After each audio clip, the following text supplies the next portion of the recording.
Hello everyone and welcome to episode 4 of the All Japan Pro Wrestling series here on the channel using TEW 2020 as we are coming up on the end of 1992 already, and it is the Real World Tag League, and this tag league really would be, as far as just influential and what it did as far as building blocks at the time, very, very significant because Jumbo Tsuruta would leave the previous tour, the 20th anniversary tour.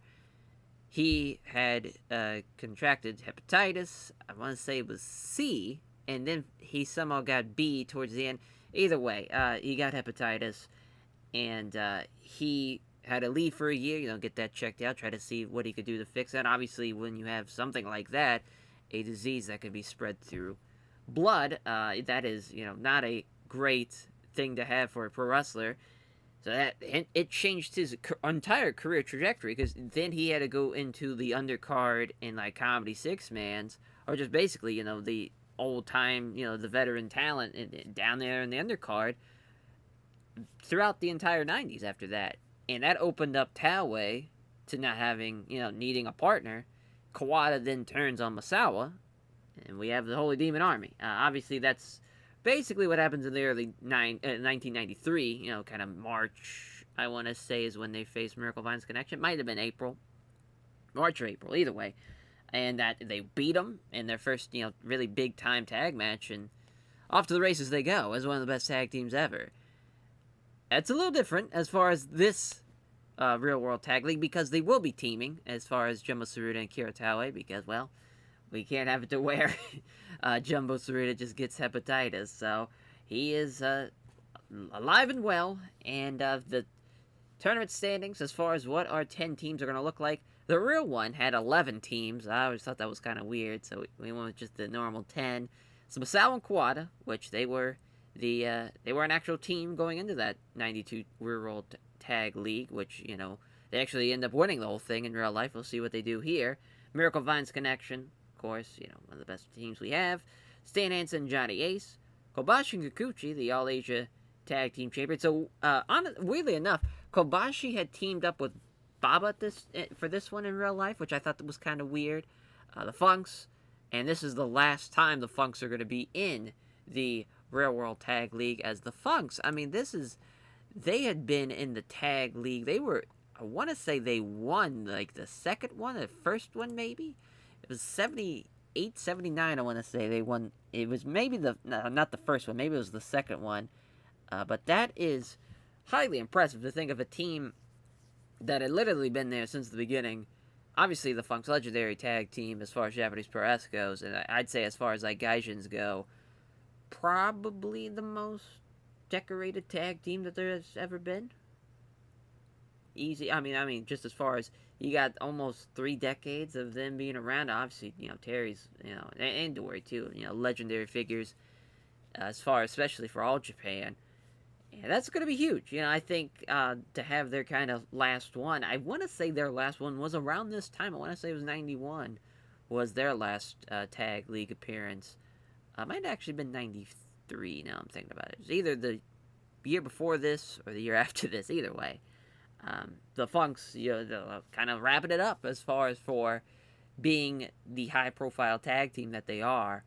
Dory's still doing okay, but I could definitely see that the wheels are starting to come off, and there's someone in America that would probably be a perfect replacement. We did that in the All Japan series, the previous one too, the late 80s one, so I think, he's sitting right there, waiting to get picked up. We're just kind of waiting for the right time to bring him in. And, of course, our tag champs and Jumbo Tsuruta and Kira Taue. Taue, because obviously Jumbo was not the actual one. Taue was actually teaming up with Jun Akiyama for this, the actual one. So I thought that was kind of interesting. And they had like a good bit of points too. I want to say they're like 12, 10 or 12. Like they had a lot of points for a team that had a young lion with them. But yeah, which is definitely like that's something that they could get away with back then. I think a little bit more, because if you try to do that now, like, Taue's definitely getting all the pins, and just, anytime, like, an established guy, even, when Tanahashi would team, like, a young lion, they would only have, like, 2 or 4 points, maybe even, not even 2 points, during the tag leagues, whenever that would be a thing where Tanahashi would be involved with it. As the Molingo brothers for the 7th team that just fell a little bit short against the All Asia Tag Champs and Kobashi and Kikuchi. We'll see what they do here in the Tag League. As far as I want to say, we have them won one of them during our series last game, but don't think they're gonna get the win in this one. No, there's just way too many good teams in there. The Can-Am Express, of course, Furnace and Crawford, which that's gonna be a lot of fun. And the Fantastics, the 3rd version, so it's gonna be Jackie Fulton and Tommy Rogers, obviously because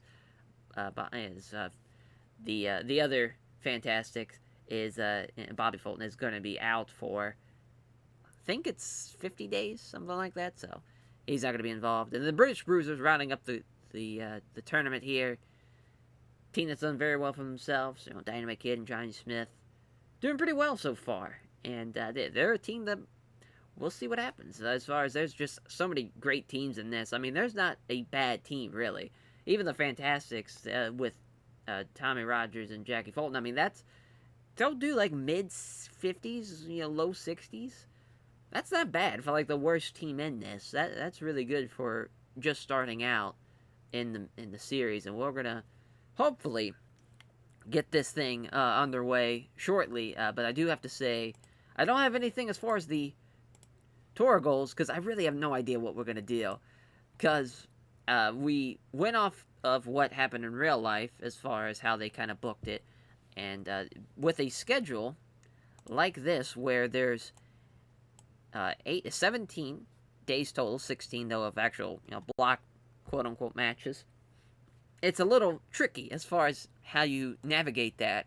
Basically, what we did, because in real life, basically, All Japan kind of just picked and choose. They're like, some days they'll have like 5 days, or 5 matches, according to the block, and then there'd be some days that have only 2, and some that even only just have 1, and it's kind of weird like that, how it kind of ebbed and flow. This one, as far as I made it a little bit more simpler, basically, the first 13 days are going to have 3 matches. And then days 14, 15, and 16 are going to have 2. Just, I think it's going to be a little bit more simpler to understand. As far as how we're going to follow it, like checking in on the tourney and seeing how everything's going out, it's going to be a little awkward because obviously it's going to be like some teams, maybe haven't even showed up yet if we check after 4 weeks. And it's going to be a bit awkward, but I think we'll be able to do it. It's kind of seamlessly, hopefully, and everything goes well here. As without further ado, let's get this big-ass tour underway here. Get our first day in the books, as we are already, I do know, a good sign at least for how we're doing size-wise, even though obviously we're going to have to wait another 4 months before we get there. We're already there as far as big, so we just got to wait a little bit. So that's great. We just got to keep on doing our thing, really, for the most part, which, this tour should be pretty good. Should be. Fingers crossed. As we'll have the first show be in Cork, and that's always a good sign. As I'm just kind of curious to see if there's anything else we could kind of do. Yeah, we could work Yokohama maybe, and just have. No, we're fine with Cork in the first day. Kind of forget what we already set up. So okay, so that's glad thing we're in Cork, and this is a pretty good main event there. Miracle Vine's Connection, Jumbo Tsuruta, Kiritawa, the champs, and the tag champs are going to lose the first day. The old Max Marvelous special. As I do that a little too much, but just felt like it was perfect, for this to happen, to have the Miracle Vine's Connection win, as Dr. Death's going to beat Taue. That's going to be a lot of fun now. That's a fun little match. Gave it only 20.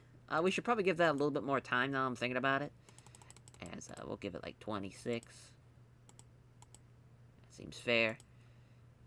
And then we'll have the Masao Kawada team against the Molingo brothers, which Kawada and Masao will be getting the win, as Kawada's going to be beating Joe Malenko in 20 minutes, which we'll keep that as 20. And then the British Bruisers against the Fantastics, and the British Bruisers are going to get the win. Dynamite Kid's going to be beating Jackie 18 minutes. So we're giving those matches a lot of time. Well, now, here comes the interesting part, is now we got to fill the rest of this card with basically 5 matches. And this is going to be quite tricky, I think, but we'll be able to knock this out of the park. So I will say this, a couple of people that are going to be coming in throughout this tour. Harlem Heat, and which is weird because Harlem Heat, Stevie Ray for some reason has way more pop than he should. Like he debuted in like April, but obviously because the mod hasn't been going, it should still be seamless. But his popularity in Japan, for some odd reason, is like in the 20s, which makes no sense. And then Booker T has like zero pop in it, so at least that's normal. Taz is going to be a lot of fun. He's obviously going to be on the undercard, and then a guy that had been an FMW kind of lifer for a long, long time. And then once the exodus happened with Noah, all the guys forming Noah, he would then jump from FMW to All Japan. And Hideki Hosaka, who I always enjoyed, it was Mr. Pogo #2. He was the great fake. He was just, basically a. He would have like a Frankensteiner as a finish in a powerbomb too. It's just kind of like like a stump, as far as size wise. I think it's 5'9", 5'10", 250. Pretty jack guy for just as far as like his frame, especially in that time. He really wasn't notorious for like death matches. He was kind of more like could do like non-deathmatch stuff that I always enjoyed, as far as like on the undercard scene. But for our openers here, we'll definitely be having Uncle June, or Young Boy June, and we should be saying, as his popularity is doing pretty well so far for just like the first couple of tours we've used him in. So that's nice, but we just got to get him a little bit better. It's kind of the big thing here is just him and Teranishi some more. But say, well, we haven't done this before, actually. Never mind. 6 minutes, the Teranishi special.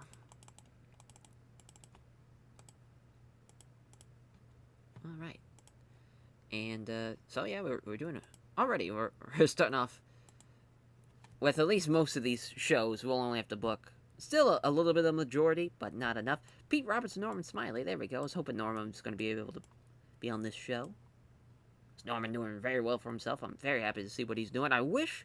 The thing about Norman is he's kind of in a weird spot, because technically we could probably have him be a cruiserweight and work in the junior heavyweight division, but he's kind of big, like he's a little too big for that. He would be definitely a bigger size guy in there, which, I guess he could technically do it, but I don't know. That's tough.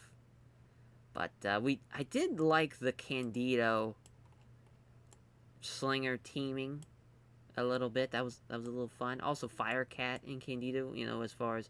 Because Brady Boone's, tremendous. I don't know why I hit that instead of match history. Because, yeah, I think that's what we're going to go with, the Firecat teaming instead. Fun little undercard matchup, though. So I believe, I must say, we haven't done this before. We'll have this set for Steal the Show. And we're actually going to have Norman get the win here, as Norman over Candido. There we go. Love me some Norman Smiley. Love it. So it's a good little undercard matchup. As far as what we could do, it's weird because there's some talented guys that are not in this. Like Dan Spivey, for instance, isn't in the tag league. Kabuki's not in the tag league. Gary Albright not in the tag league. A lot of great guys, that are not involved in that. And I'm sure we could have done like a Dan Spivey, Gary Albright team if we wanted to, but just kind of went away from it. But we're going to go with Gary. Yeah, so it was Gary down here. And then, if we can, see where's Can-Am Express. There we go. Doug and Dan. Against the team, we're going to go with Johnny, Stan, and Spivey. It's a really good match. Yeah, a really good match here. Yeah, we'll give it 18. And this is going to be a tough one as far as who's going to take the fall. But I think Gary's going to have to get shut down a little bit as Dan's going to beat him. Because Gary's he's only had one loss. We've kind of pushed him to the moon. We're going to have to change the time of this tour. I know this much. Because we're throwing a lot at him. So let's change this to, yeah, definitely got to be 2:30. Yeah, because we just need 2 more matches, though. Some more undercard stuff. So let's go ahead and exclude people. So, Kabuki against Satoru Asako. Oh, we haven't done that either. Yeah, I was kind of nervous. I was like, we're probably going to throw in a lot of same matches out there. And we're still throwing some at least unique matches so far. And we're trying to bring in guys. You know, we got rid of Al Perez and Andre we let go. And I want to say, I'm trying to think who else we let go. Oh, that might have just been it. I'm thinking about it. Could have swore there was more. But, oh well. Yeah, we got... yeah, I think that's a pretty good format. We just need kind of one more match. If we can. I was thinking maybe a tag of Mitsuyama, Moto, and Mighty Inoue against the Renegade Warriors. Or Joel Deaton and Billy Black. That can work too. That's another team that just barely missed out on that. And Joel Deaton and Billy Black. As I thought that they were just, you know, because Joel Deaton's pretty good. Just Billy Black kind of brings them down a little bit. And I don't think they're better than any other team that we had in the tourney. So just kind of was the way it fell. You know, the dominoes fell. Yes, put that there, actually. So, maybe change this to 2 hours. See how it looks. Oh, perfect. Yeah, so just everything, just make it a 2-hour show. That's perfect. Let's run the first day here. 40s for both Jun Akiyama and Samu Teranishi. Teranishi with a power slam at 6:19. 49 for Satoru Asako and the Great Kabuki. Is Great Kabuki getting the win. Thrust kick in 10:09. So another 49 for Mighty Inoue and Mitsuyama Moto. As Joel Deaton and Billy Black get the win. As Joel Deaton with the Bulldog in 13:10. Yeah, Mitsuyama Moto, best guy in the match. Everybody else was off their game. Really off their game. So that's a great showing from that matchup. Yeah, put a little too much faith in that one. I thought there was going to be enough pop for it. But Norman, again, just doing a tremendous job. As being the best guy in the match, as he gets a win with the Northern Conquest in 13:17 there. A 60 for the British Bruisers and the Fantastics. As a 60 for our first ever match of a tag league. Pretty historic for the series, as Dynamite Kid pinning Jackie Fulton with a diving headbutt. Yeah, but good stuff. Good stuff there. Johnny Smith, best guy in the match. So shout out Johnny Smith, doing a tremendous job. You know, Dynamite Kid's already torpedoing downwards. And that's basically what would happen in real life anyway, so makes sense. You know, makes sense for sure. But Johnny Smith doing a tremendous job there. Very happy about that. 71 for this 6-man, that makes sense. Stan Hansen, best guy in the match. Gary Albright, second best guy in the match. Sorry, Gary, had to lose there, but yeah, Stan with the Laird in 17:53. Hell yeah. 74 though for Masso and Kawada against the Molingo brothers, as Kawada pinning Joe Molingo up to the Kawada driver in 1941. So it's interesting that we have here, because having Masso and Kawada, if we do the Holy Demon Army, that's going to be interesting, you know, as far as getting away from that. But I think that's going to be the best for everybody, if we're being honest. But that's a great match, though. Dean did really good, too, with a 68. Just Joe Malenko still doing pretty well, though, too. Is Joe, you know, 59. He's definitely improving. So that's good. 78 for our main event, though, as Doc and Terry beating Jumbo and Taue, which Taue is doing really well, too. Jumbo Saru, of course, still doing tremendously well, as Dr. Death with the backdrop driver in 26:11. As, yeah, I mean, I think that's the right decision, though. I kind of wish we would have had Doc beat Jumbo, to be honest, but I think that might have been a little too much. It's a really good show, though. I'm very happy with it. Obviously, this was set to a normal setting. I think it could have went a little bit better, but obviously we want to keep it as a tour for the time being. I think that's for the best. As, yeah, that's one day down. 15 more to go as far as for this tournament. And I want to say it is right, this show here, I believe it starts Monday, Tuesday, and then it's Thursday, Friday, as far as how it's paced. So just shout out Fleisch for setting up a easy schedule where I don't have to change it. So that's nice. As a production change for New Japan. Great. So we'll get on with this second day. Denny Brown. Shout out Denny Brown. Here's where I'm going to run this next day, because we could run Corkin again, I guess. Depends on what we have, as far as, Yeah, Funks, Hanson, and Ace could definitely be a main. I like that. Yeah, that's run Corkin. I think we have enough. I think we have a good enough show. As Stan Hansen and Johnny Ace are going to get the win over the Funks. That's a huge win for the Stan Ace, Johnny Ace team. We're going to give this a little bit more time as well. Give that 26. Miracle Violence Connection against the Fantastics. Set this for 14. Terry getting the win for him. Doesn't matter who loses there. The Fantastic side. That's just a win for Terry. Then the Molingo brothers against Kobashi and Kikuchi. Thought about it. Gave it a, I was just like, man, this could, make some sense since they just lost to him. This could be fun. But, I was just like, man, we could give Kikuchi a win. And it, I don't know. Because Dean's going to outperform him. I don't want to have the champs losing both first nights, but yeah, let's do it. Fuck it. And also kind of carrying over that the Blanco brothers had just wrestled too. Man. I don't know. I think we're going to just keep it. Yeah, I think we're just going to keep it.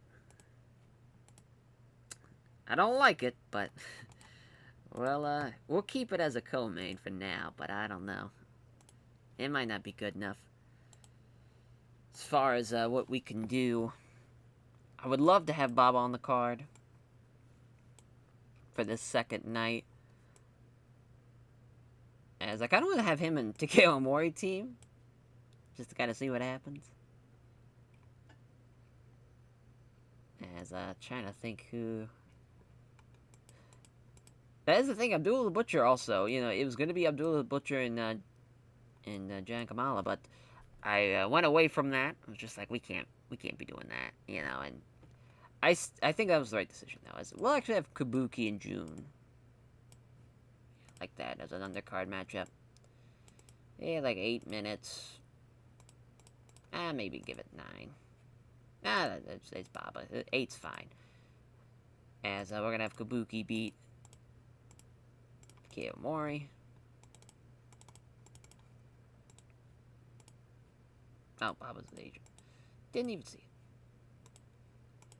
it. Damn you, Giant Baba. Some more undercard stuff. As far as... I guess we could have maybe a 6-man or just a tag of Mighty Inoue and Masao Inoue. Yeah, the Renegade Warriors. I'm sure we've done this. Oh, wow. I'm sure we've done this before. So, Mark, get the win over Mighty Inoue. Actually, Masao Inoue.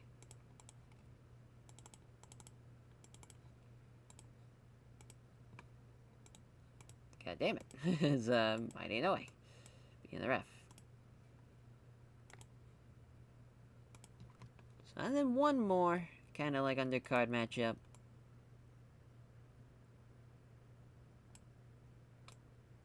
Let's see.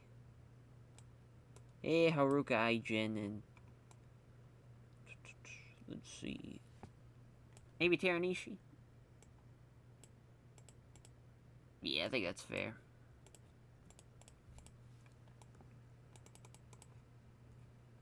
Six-minute special for Teranishi. Gaijin getting the win.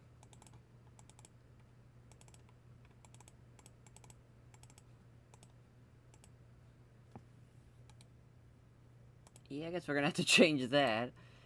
Boy, oh boy. So, I just need 2 more matches. I would love a better co-main if we can make one happen. That would be great.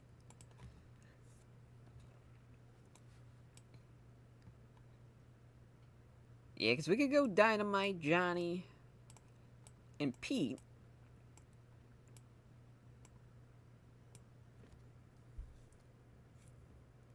Against Abby, Kamala, and Giant Warrior. So even though this makes no sense, this is probably going to stay on the undercard now I'm thinking about it. Yeah, I hate putting that match together, because you have just these giant fucking people. You got these, literally lightweights in Dynamite Kid, and Johnny Smith's kind of in the middle. You know, it's the middleweight, and Pete Roberts is a little bit on the lighter side as well. So I just felt like that was a bad idea. That was a bad idea waiting to happen. Maybe have Masawa. Yeah, we could go Super Generation Army. So yeah, we can go Masawa, Kawada, and Kikuchi. Or no, we can't. That's right, because we already got them on the card. Well, I think we could do, just to kind of get something a little different, another undercard match at least, but Masso Fuchinogawa against Chris Candido and Firecat.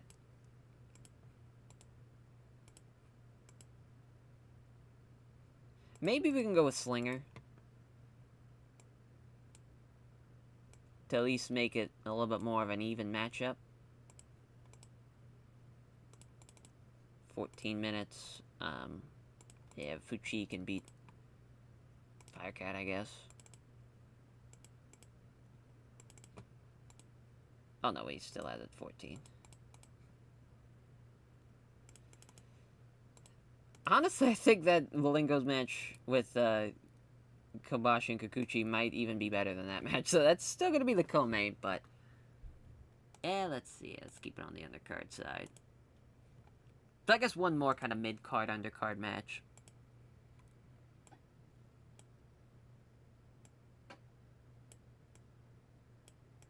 Yeah, it's Rusher Kimura, Gary Albright. Oh yeah, Mitsuyama Moto, I guess. Or Kuma. Some, yeah, the established undercard talent. Maybe even Abdullah the Butcher. I don't know. I'm just kind of all over the place. Yeah, we'll go Rusher Kimura and Abdullah the Butcher. Or, yeah, we'll go Kuma, I guess. Just the drizzling shits is this match. But Abby's gonna get the win. These undercards are bad. They are bad, bad, bad. Almost got it, though. We almost had the normal time.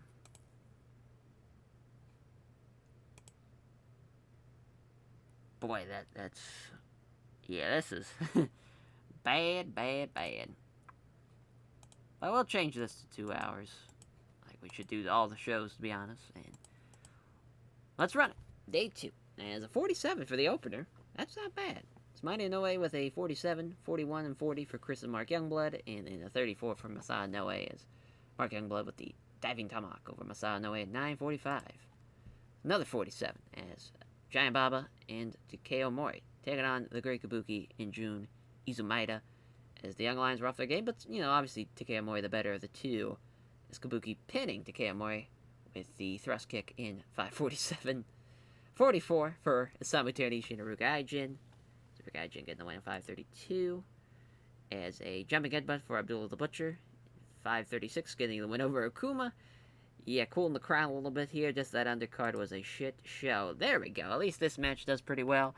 Oh, we still had the slow build approach to it. I thought I changed that. Oh well. As Masanobu Fuchi, gets the win with the SDF over Firecat in 13:53. Yeah, Firecat worst guy in the match. 60s for Ogawa and Masanobu Fuchi. Not bad. No, there we go. 72 here for the Miracle Violence Connection against the Fantastics as Terry Gordy pinning Tommy Rogers, the backdrop driver, in 14:12. Yeah, Doc, and Terry doing their thing, but Jackie Fulton's almost in the 60s, and Tommy Rogers is over the 50 mark, too, over the 55 mark. So this is a great match to have, to get this back on their feet. So the Molingo brothers versus Kobashi Kikuchi, as Kikuchi tapping out Joe Molingo. Yeah, I still stand by this match. It's a couple of points difference between the previous match and a main event that's a 75. Stan Hansen getting the Laird on Dory Funk Jr. in 26:04. Great win for Stan Hansen, Johnny Ace there. Oh yeah, 73. Not bad at all. We're going to keep in the 70s at least with these great main events. Main events are saving us. That's all I could say. That's it. Taking a break. We'll catch you for day 3, though. Alright, so their last one was 1990, the Funks, and regarding the tag league. I know I was like, it's either 91 or 93. No, it's 1990. And they did actually win the first one. I was at least right on that. I had the wrong year, though. They did win that year that I said, 79, but they also, the first year was 1977. They also won the 1982 one as well. So that's cool. But yeah, let's get enough about that. Enough about making sure everybody knows the right answer. This is going to be a pretty good show, I think. Again, the Funks, Jumbo, Taue is probably the main. I don't know. The Masao Kawada should probably be the. It's tough. That's a tough one to decide what's the main, what's the co-main, because that's a great one too. Great one too. Man, are we gonna run Corkin for a third time in a row? Probably not. Yeah, let's go somewhere else if we can. Yeah, the Nagoya Congress Center. That works for me. I have been meaning to add some new venues and stuff. I don't know. Every time I'm just like, oh, we gotta do this, and then it's like, oh shit, I gotta record. Just terrible time management. But that's what happens when you have, trying to record and have something done for each day of the week, besides Sunday. This main event, we're gonna give it 25 is fine. Masao's getting the win. Funks versus Jumbo and Taue, as the Funks will be beating the tag team champions. That's a big time win. Of course, they had just had their match at the October Giant Series, which got an 85. Yeah, it's making me think that we should probably have that be on last. I don't know. I think because Funk's going to get the win, it's not going to be as good as old Jumbo's best. We'll keep him strong, I guess. I don't know why I hit that same thing twice. I was just not going to see it for a third time. We're just not great on money right now. And then the Molingo brothers versus Miracle Vine's Connection, as the Molingo brothers will be taking another loss here. That's 3 straight losses for them. That's tough. That's a tough start, but they've taken on some tough opponents, though, as Terry Gordy's going to be beating Dean Malenko. I don't know about all that, Chief. I don't know. The Pops are probably around the same. A little bit better. Yeah, I'm sure. It's fine. It's fine. So we do have, our debuts. Everybody's here. And I do want to see how the team of Gary Albright and Taz are going to do. I don't know what they're going to be called yet. I want something with suplex in it. I don't know if we're going to call them, like, something like cheesy, like the Mayors of Suplex City or Mayors of Suplexville, something like that. Or just, I don't know. But they got to be, like, some type of tandem. It's just too awesome, as far as that's concerned. They'll take on Harlem Heat, though. We'll have them... maybe not. Maybe not now I'm thinking about it. I kind of want to see what Harlem Heat can do with another established team, maybe. Renegade Warriors is a great start, though. That's a good little starting off point for them. 14 is fine. We'll have it steal the show, and Gary Albright's going to win. Because, of course, he is. Because he's Gary fucking Albright. We'll see how Taz is going to do, though. I'm very excited to see how Taz does. But, again, with the thinking of who should face Harlem Heat, I think we're going to go with, actually, the, let's see, Norman's here. So we could probably get Pete Norman. I guess we'll have Abdullah the Butcher and John Kamala. I guess that will be the match. Have an established guy. It's going to be weird, but I think we should have Stevie Ray get the win from Harlem Heat. I just think that's... If we're going to see... It's tough because I don't know how good they're going to be. I don't think they're going to be that great to begin with. But this is a great start for Harlem Heat, though. Let's see if John Kamala's game. He is not, he is not game. He is not game for that. That makes sense. Let's just kind of see. So we could go with the almighty Inoue Masao Inoue, team. We could also go Jun Akiyama and Takeo Mori if we really wanted to. Yeah, let's see what else we can do. Teranishi. Yeah, I think we should have Teranishi. And, who else? I guess Akuma. Just the old guard. Like, if you thought, when we're talking about, like Mighty Inoue being the old guard, these are the really, really old guard, as Stevie Ray's gonna get the win. Don't care who takes the fall there. We'll keep him strong, though. And Osamu Teranishi. Probably shouldn't have, but I just don't know how good Harlem Heat are gonna be, is kind of the thing there. But another undercard matchup if we can. I would love Candido to again get involved in some more stuff. Even if it's just him and Jun Akiyama. Even if it's just that. So Candido, I think, is technically not a young lion. Yeah, he's technically not. So we could have him be Jun Akiyama here. I think we're going to do that. I think that's the plan. To kind of slowly kind of build him. Maybe we'll have him beat Masso Inoue in that case. So we don't have Jun Akiyama lose it. I think that'd be for the best. There, yeah. So that match is gonna suck. I'm glad it did not register me hitting at start the show. That would have sucked. But, you know, again, I keep on going back to Abdullah the Butcher match. I don't know why. We should definitely get away from that. But maybe Billy Black and Joel Eaton have a match.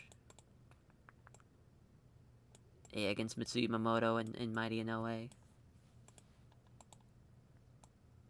We've had done this before, yeah? Yeah. Oh, yeah. We did this fucking night one. Oh, my God. I was like, wait a minute. Deja Vu's kicking in. So, yeah, we've done that. See what we can do.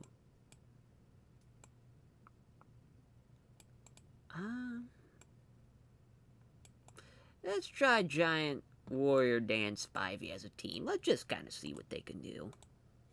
Giant Warrior is going to be taking the loss, but I'm just kind of curious to see if maybe they have something going. Maybe they got some chemistry. You know, sometimes you just got to throw shit at the wall and hope it sticks. Keep it 10. Of course, Mighty Inoue the ref. Joe Higuchi. I mean, that's a great referee as far as Japanese press. I know Kyo Iwata gets a lot of praise, and I think he kind of overshadows what probably... Because Joe Higuchi was tremendous in, like, the late 70s and early 80s, and even throughout the 80s as well, just the entire decade. He was tremendous. I think he's probably... If I had to say, like, the legendary referee that's before Kyo Iwata and Red Shoes and whatnot, it's definitely him. But now I'm thinking about it, this match should probably be here. Yeah, and then we just need one more match. We got to change the time again. I forgot. Because it's just, instead of going through one by one, I don't know, I'm just like, it takes like, 5 seconds to just change it there, that screen. As, we got Jun Izumaida, Takeo Omori, or, Jun Akiyama. I kind of want to see a 6-man. Of all the young lions that we got left, the book. Well, besides Satoru Asako, but Jun, and then Takeo Omori. Against Roberts and the British Bruisers. I'm sure we've done this type of thing. Kind of the same thing before, I'm sure. But 12 minutes. Dynamite Kid getting the win. Sure. I guess I should see who needs momentum, actually, more than anything. Hit the round thing. Yeah, Johnny's warm, Dynamite Kid's warm, and I'm assuming Pete's... Oh, Pete's neutral. Yeah, I guess Pete could get a win there. It's not that big of a deal. We're just waiting on Norman to come back. Part of me wants to just sign an exclusive deal, but I think that's a little drastic for the time being. But... I think that should go right there, to be honest. Alright, that's our card. Let's run it. 25 to start it off is, Chris Candido. Killed the crowd and all that, but at least he's almost in the 40s. He gets the one with the blonde bombshell. That's a big guy to be hitting the blonde bombshell on. That one, 13-14. 36 for Harlem Heat against Motoshu Ukuma and Samu Teranishi. Should have had Okuma lose to Stevie Ray or Booker T. Booker just needs a little bit more pop and he'd be there, but Stevie Ray doing... It's weird seeing Stevie be the better of the two. But I guess we'll take it, though. 44 for Pete Roberts and the British Bruisers against Jun Akiyama, Jun Izumaida, and Takeo Omori. Pete Roberts tapping out Jun Akiyama there. So 59 for Johnny Smith, 51 for Dynamite Kid, 42 for Pete Roberts, and 34 for Jun Akiyama, 31 for Takeo Omori, and then 27 for Jun Izumaida. That's a 50 for Taz and Gary Albright. As Gary Albright getting the one with the Dragon Suplex hold on Chris Youngblood. I mean, yeah, definitely Taz is going to be a little bit on the lower end of the scale for a little bit once we get his pop-up and get him ready to go. I was hoping for a chemistry boost, but at least it's not a negative chemistry thing going on. That would have sucked. That would have been a kick in the balls. As Dan Spivey and Giant Warrior gets Mitsuyama Moto in Mighty Inoue, as Mitsuyama Moto tapping out Giant Warrior there. Yeah, the Spivey Giant Warrior team probably should have won, but wanted to give a win to Mitsuyama Moto and Mighty Inoue. 65 for the first of 3 tag league matches as Terry Gordy took it on Dean Malenko. Terry Gordy pinning Dean Malenko, rather, with the backdrop driver, and 1747. 73 for Dr. Death. Terry Gordy and Dean Malenko pretty close out, and obviously Joe light years behind him. 68, though, for the Funks and Kiritawa and Jumbo Tsuruta, as Terry Funk beating Jumbo Tsuruta with a spinning toe hold in 23:46. Probably should have just beat him with the pile driver, but I get it. That was a 70 for the main event, at least, as Masawa and Kawada getting a nice win there, as Masawa with the Emerald Explosion, 24:55 over the Canadian Express. It's a good match, though. You know, Doug Furness and Dan Crawford a little behind him, but not too far behind, though, at the same time. Got the crowd interested again, so that's, I mean, at least we had something going. It sucks that the overall show was a 68, though. I was hoping to still be in the 70s, but it is what it is. I'm glad I went with my gut, though, and kept Masawa and Kawada in the main. But yeah, so far that was a pretty good. I mean, definitely the worst of the the matches we've had, or the nights of shows we've had so far. But it's we're gonna probably have a little bit more worse shows than that, to be honest. Just with how the tournament kind of works in a lot of ways. Yes, Tenryu getting some love for his performance in night 4. Yeah, Bad News Ellen, the fucking man. Yeah, New Japan this time, I mean, they just got a complete roster from head to toe, and it's tough. It's tough to compete, at least right now, but against them. But we'll be there, though. We got to, the top of the card's coming together well. We just got to get our undercard squared away, and then we'll be perfect. We got a backstage. Oh, we got a lot. Let's see what Taue's wanting. As he gave the locker room a lift when he provided a free crate of drinks for everyone. Where'd go Taue? Kawada was amazing. Bright in the backstage area, simply by being so cheerful and fun to be around. And then Jumbo Tsuruta. He wants to put over Kenta Kobashi. What a fucking lad. Hell yeah. Way to go, Jumbo. Let's go. As I was hoping to be that same night. We can just be like, fuck it, we can just make it happen. As yeah, but we got a hell of a show here. Man, we got the Miracle Violence Connection, the Funks, Masawa and Kawada against the British Bruisers. That's a pretty good match. And then Hanson and Johnny Ace against Jumbo and Taue. Yeah, that's a really good night. I would love that to be the main, but I just don't know. I'm just siding with this. Stan Hansen and Johnny Ace and Jumbo and Taue. As Jumbo's going to be Johnny Ace, though. That's a big win for that team. This is tag champs. Get one in the books. This is the Miracle Violence Connection against the Funks. Dr. Death beating Dory Funk Jr. So this is, a little bit of revenge after we had this booked on night 8 and the Funks beat them. And, of course, this is the rubber match because we had night 15 of the Summer Action Series 2 tour where it was 69. So we already have seen improvement just from a month. So that's cool. We're going to bump it up to about 24 minutes there. Of course, Dory Funk Jr. is the agent. Then, actually, our champion in Masawa, our Triple Crown champ, they're going to beat the British Bruisers. Probably shouldn't have Johnny Smith take the fall. I think just for the lore of Tiger Mask and, Dynamite Kid, to kind of add another layer to that, have Masawa beat Dynamite Kid. I think that's going to be a lot of fun. But, yeah, that's a great top 3, though, for sure. I love it, as I think, again, we'll have another Taz Gary Albright match.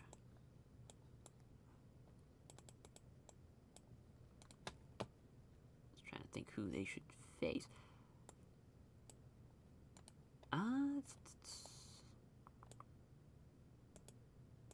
Mitsuyama Moto's back to neutral, but I don't think it's going to be good enough there to make it work. I think we're just going to go with Takeo Omori and Jun Akiyama. I think that's just a little bit on the safe side, and Gary's going to do the damn thing, and he's going to carry this one. And so we're going to have... it doesn't really matter who takes the fall, to be honest. I think Jun Akiyama's going to outperform him, but I might be surprised. We'll see. As then for the Harlem Heat match. This is an interesting one because they gotta probably lose to somebody, but I'm gonna have them beat the Renegade Warriors. As I'm gonna have Booker T beat Mark Youngblood. This is gonna be the last tour for the Renegade Warriors. Just makes sense, you know. Help them elevate Harlem Heat and help them elevate maybe some other teams as well. But their presence is, you know, we don't need them anymore, really. I don't really care, to be honest. It is what it is. It's not going to get enough pop, though. It's kind of the shitty thing about that. Damn, I was hoping for Norman again. But see what we got as far as Richard Slinger and Candido. Or maybe have Candido keep on winning again. Have him beat, he could beat Juni Zumaida. Or even Satoru Asako, I guess. That's better. A little bit more even kilt. Candido getting the win.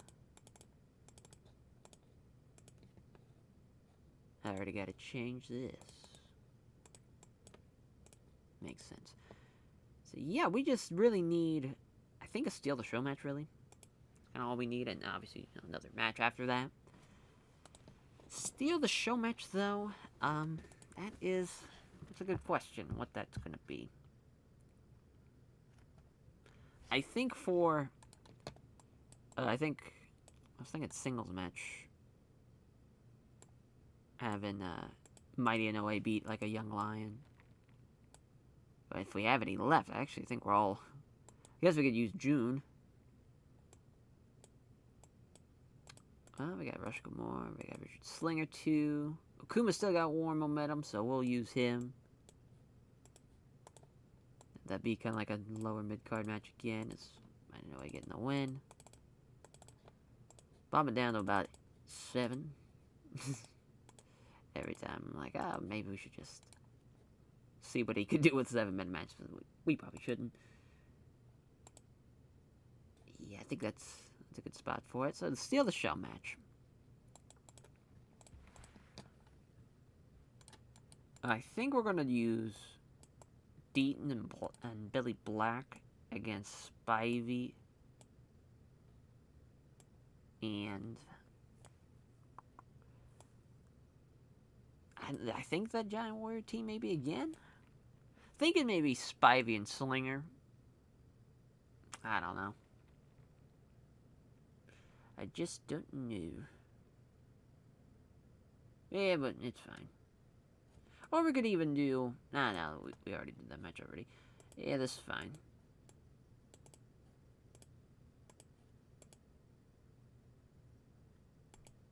And it's, yeah, we'll have Spivey get the win.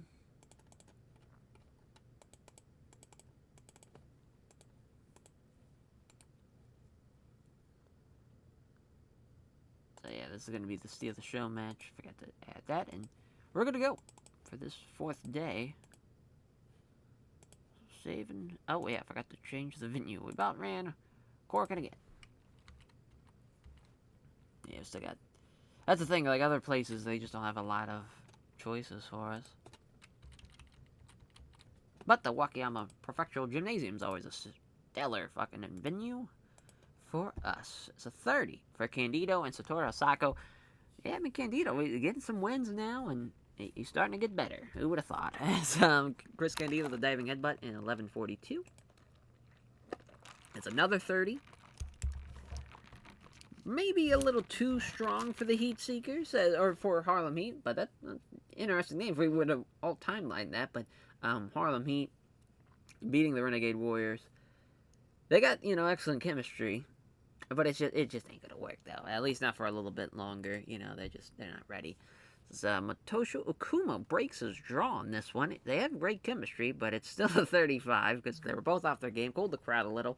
Steamroller though for Mighty Inoue in 6:14.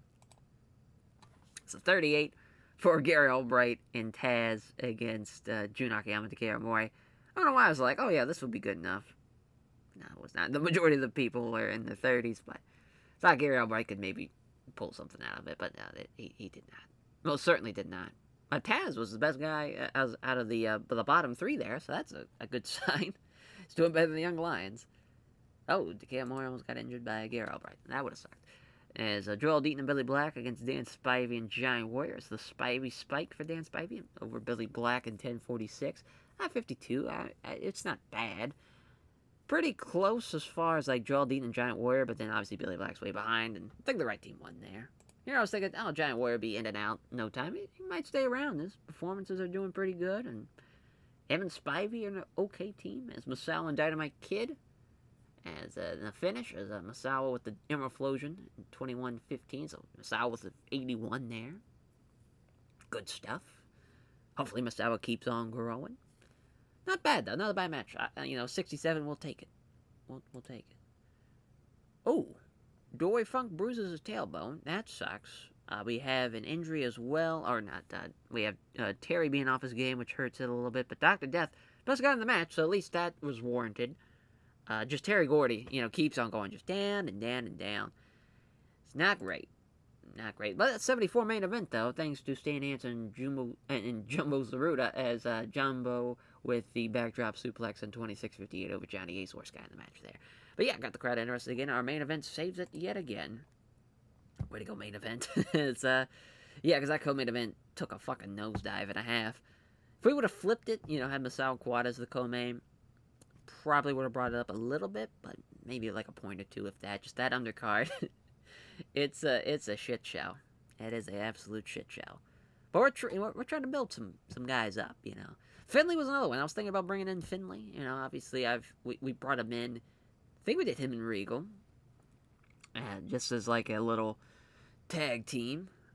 Which they did it. All right, no, we did him and Dave Taylor. That's right. We had done Regal and Dave Taylor too, but they did okay. But every time I'm just like, we could figure something out with Finley, and it just never works out. Not like we like. But yeah, a couple of injuries there. Luckily, we get a couple of nights off now. But as far as the brackets, what they're looking like, as far as Miracle Vine's Connection have won 4 straight. As far as it's funny, Kobashi and Kikuchi have only had 1 match so far. So have the Can-Am Express. Masao and Kawada, they're undefeated still. But it's still, obviously, it's going to be very hard to kind of track all this, how everything's going. But there's still, some big-time matches for both Masao and Kawada and the Miracle Vines Connection. I mean, they still have the Can-Am Express. They still have, each other. And Masao and Kawada and the Miracle Vines Connection still have Hansen and Johnny Ace. Still have Kobashi and Kikuchi as well. Some tough names there for Miracle Vines Connection still. But still, it's going to be a little too early to tell. But so far, top 2, it makes sense that they're 1 and 2 there.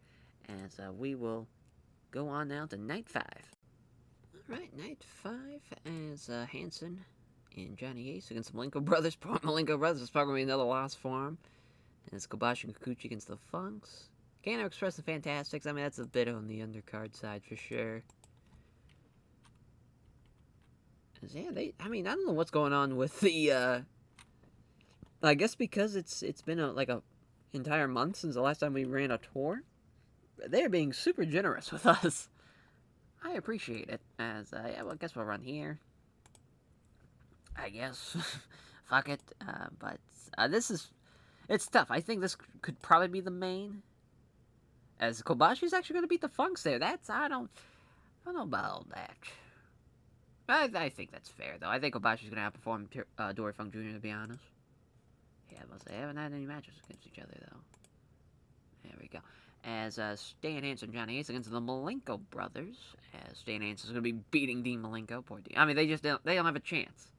Stan Hansen, Dean Malenko can't do a shit against Stan Hansen. It just ain't going to happen. They could have beat Johnny Ace, and it could have worked, but really the idea of this match would be 18 minutes of maybe either mostly Johnny Ace is working this match, though, if this was going to work. Because if he stands in there for any longer than 4 or 5 minutes at a time, he's going to murder someone. It just is what it is. So at least to protect everybody on this side, Johnny Ace would have to work a majority of that match. But once Hansen gets that tag, it is all over. All fucking over. You could make that work, though. Have Johnny Ace keep on going for that tag, and he just keeps on getting caught off by the Malenko brothers, and they keep on working like a great tag team, cutting off the ring and all that shit. But you can make that work. You could make it work, for sure. As Can-Am Express and the Fantastics Doug Furnace getting the win over the Fantastics there. That's their first points of the tournament. And, yeah, I mean, we could probably have something right here, kind of in the middle, that could work. As, let's see here. Kind of want to see Masawa, and, I guess we'll put Masawa up here. Masawa and Kawada, with Giant Baba. That'd be pretty cool. And then against the team of Jumbo, Taue, and Fuchi.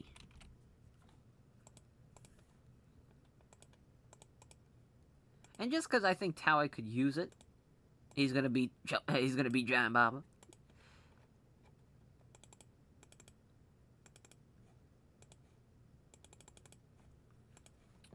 I guess with a limited involvement probably be for the best.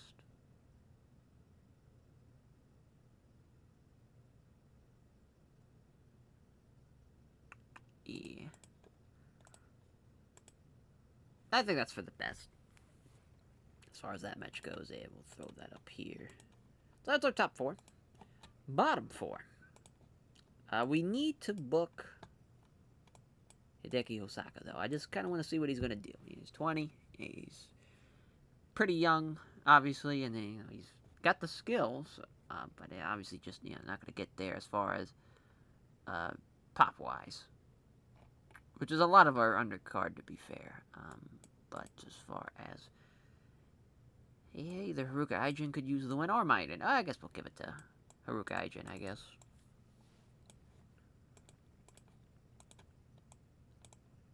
Yeah, like 10 minutes. He beats him. Welcome to All Japan, kid.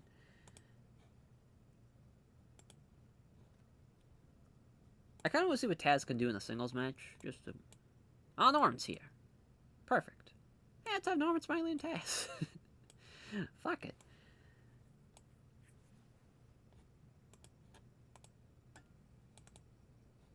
$12 minutes. Norman gets the win. It's probably not going to go well because the pop, but I just kind of want to see what happens. I'm intrigued. I am intrigued. Yeah, Jun Akiyama. See what he's got. For, that's... Yeah, I mean, Satoru Sako's not a bad idea. Just have a young line match. I've done this before, yeah. Yeah, I got a 23 when we did it.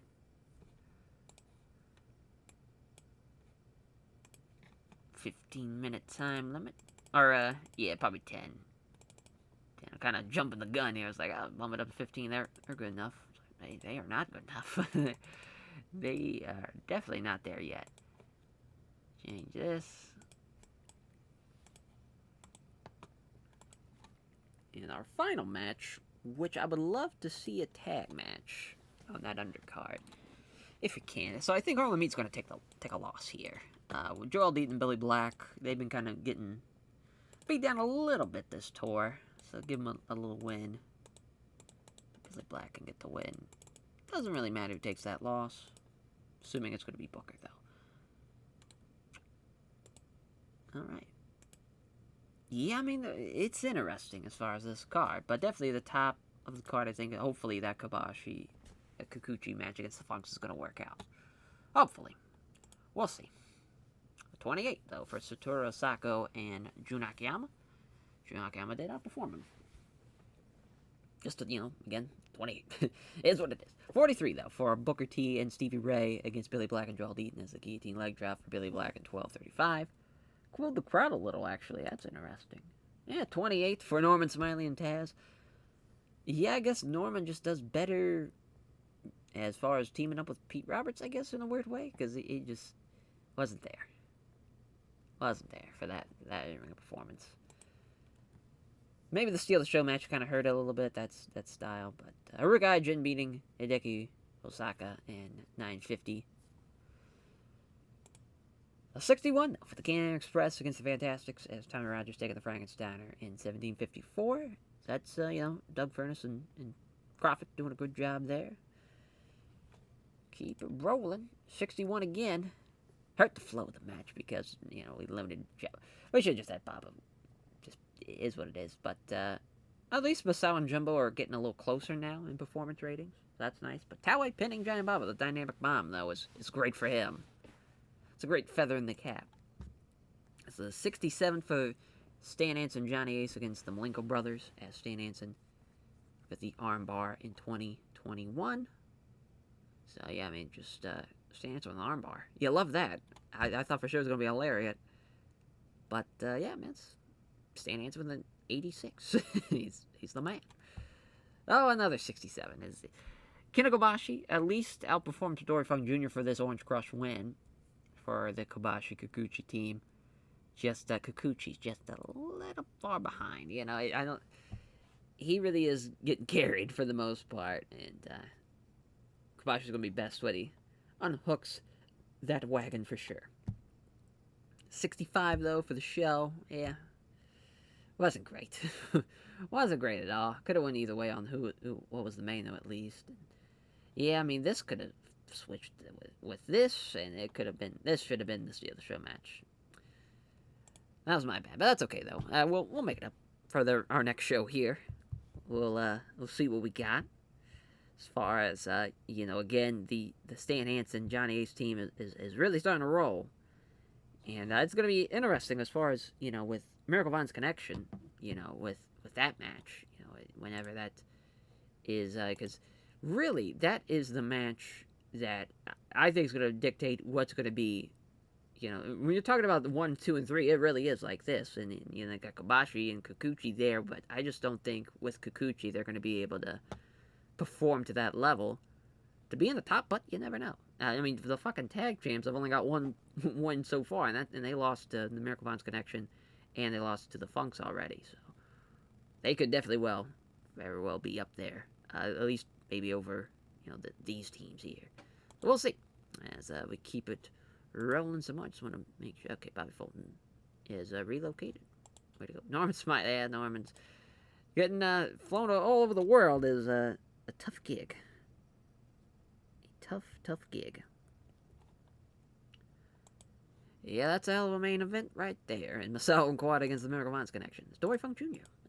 He left the locker room when a silly little game he created became very popular backstage. Alright.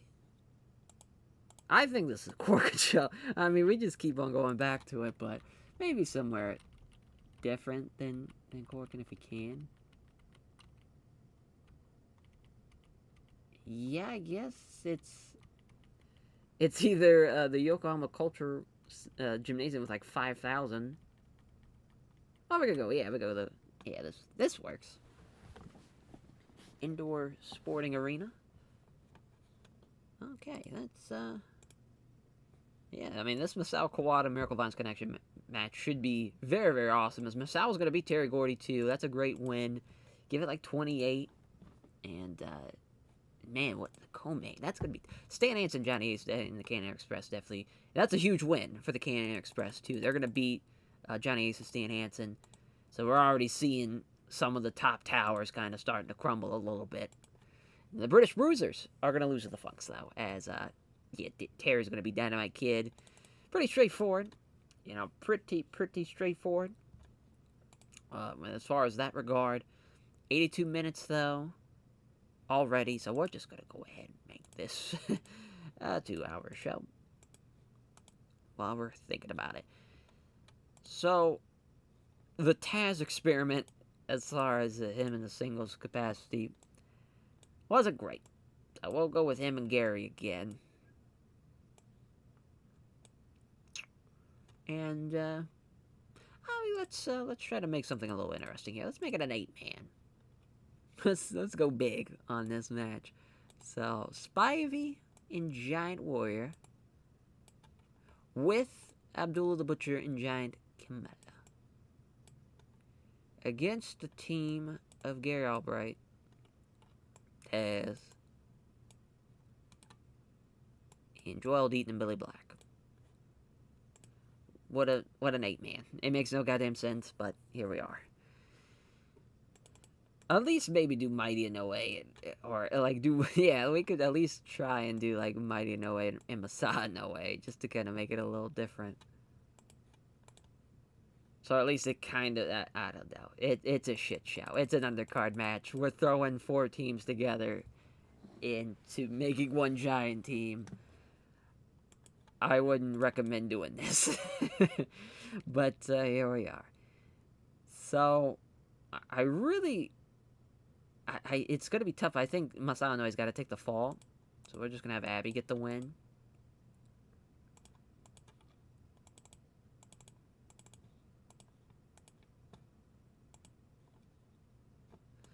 Let's see what we got singles-wise, what we could do. Like maybe a Joel Deaton singles match with someone.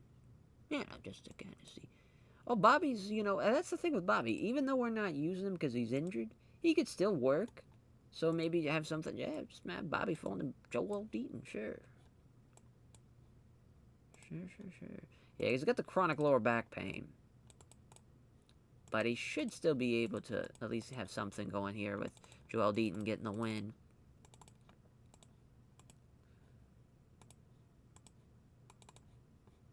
I guess we could make it a 6-man. Let's have all the Fantasmics here. And then against, actually, let's have Jackie. Here we go. And then Joel Deaton and Billy Black. And Richard Slinger. Let's get him on the cards. Let's have Slinger beat Bobby Fulton, actually. That's going to be a huge win for Richard Slinger. We're going to keep, Bobby Fulton strong. So at least, hopefully that kind of talks him into taking the fall. Okay, perfect. Yeah, here. So that's definitely a good, solid, like, mid-card match. I like that a lot. As far as what else we could add, I think maybe Firecat and Kabuki? Like a singles match? Now, it's kind of weird, but, again, that's another, like, mid-card match. Kabuki getting the win, though. Like, 14. Like, 12. Jesus Christ. 10. That sucks. Yeah, I got faith in it, though. I think it's going to be better than an 8-man. So, yeah, we just need 2 openers. Or just, 2... either Young Lion involved matches. I kind of want to see what Booker could do in a singles match. See who could beat him. Yeah, Masso for cheat kind of be. Yeah, I guess Rusher Kumar. I mean, that pains. Let's have it be Stevie Ray at least, because that pains me having Booker T lose to Rusher Kumar. Oh boy. Yeah, this ain't it, but what can you do? What can you do as, Mitsuyama Moto. Yeah, just haven't beat Fuchinogawa, I guess. Oh, poor June. Or Uncle June, or at least Osaka. Yeah, it's Hideki Osaka. I like that a little bit. This is, I mean, as far as compared to our recent cards we've been doing, this is at least has potential to be a little better than what we've been booking. Alright. Let's run it. 37. Yeah, Stevie Ray outperformed him. I like to say I was surprised. But I'm not. I'm not surprised one bit. It's 42 for Mitsuyama Moto over Hideki Osaka. That cooled the crowd a little again. 52, though, for the 8-man. It's Mighty Inoue, Masai Inoue, and Gary Albright and Taz lose to the Dan Spivey, Giant Warrior, Duel the Butcher, and Giant Kamala team. As Dan Spivey, second best guy in the match. Gary Albright was the best. Then Giant Warrior. Then we got Mighty Inoue and Giant Kamala tied. And then 46 for Duel the Butcher. 38 for Taz, 33 for Masai Inoue. Taz was angry after the match. He was upset that Dan Spivey almost injured him in the botch move. It's great Kabuki with a thrust kick, so it was actually kind of close. I had a feeling that was going to happen. I was like, I bet it's going to be close. And I should have given it to Firecat. Should have. That's okay, though. Thrust kick for Great Kabuki at 940. 49, though. Wow, this actually wasn't that good. As Tommy Rogers and Jackie Fulton. With Joel Deaton, too. I mean, they had 57s for Rogers and Jackie Fulton. 55 for Joel Deaton. Richard Slinger with a 50, though. I should have went with that. Average Richard. Oh, yeah, he did. Okay, I was like, I'm pretty sure I kept it with that, so that's good. He was off his game, but he still probably would have been the best guy in the match if he been on his game. So 65 for the Dynamite Kid Johnny Smith, British Bruisers and Funk's match as Terry Funk tapping out Dynamite Kid with a spinning toe hold and 21-39. Terry Funk, best guy in the match. Dory Funk, second best guy in the match, as even with the injury. So that's good. Just the British Bruisers are kind of plateauing a little bit. Johnny Smith was doing his thing, but now he's definitely plateaued a little bit. 71, though, for the Can-Am Express against Stan Hansen and Johnny Ace. As Johnny Ace taking the Frankensteiner in 26-28. That's a great win for Doug Furness. Yeah, that's great. Great win for the Can-Am Express. And that's an 83 main event. Masawa pinning Terry Gordy with a Tiger Driver in 27-38. It's good stuff. You know, Kawada almost outperformed Dr. Death. Maybe not almost, but it was close. But Masawa, at least, best guy in the match, so that's great. Awesome. 2,500 people, though, in the gymnasium. It's not bad at all. An 80 show, too. We needed that. We needed that for a nice tour show. It's perfect. Perfect. As now we get to take a break again, and I love how this is set up, though. Just Monday, Tuesday, take a break. Thursday, Friday, and then you're coming back for the weekend, or at least, taking maybe a Saturday off, and it is just perfect. It's great. I love it. On to day 7 we go. All right, day 7. As far as the main event, it's kind of tough, because it's probably going to be Stan and Johnny Ace against Kobashi and Kikuchi.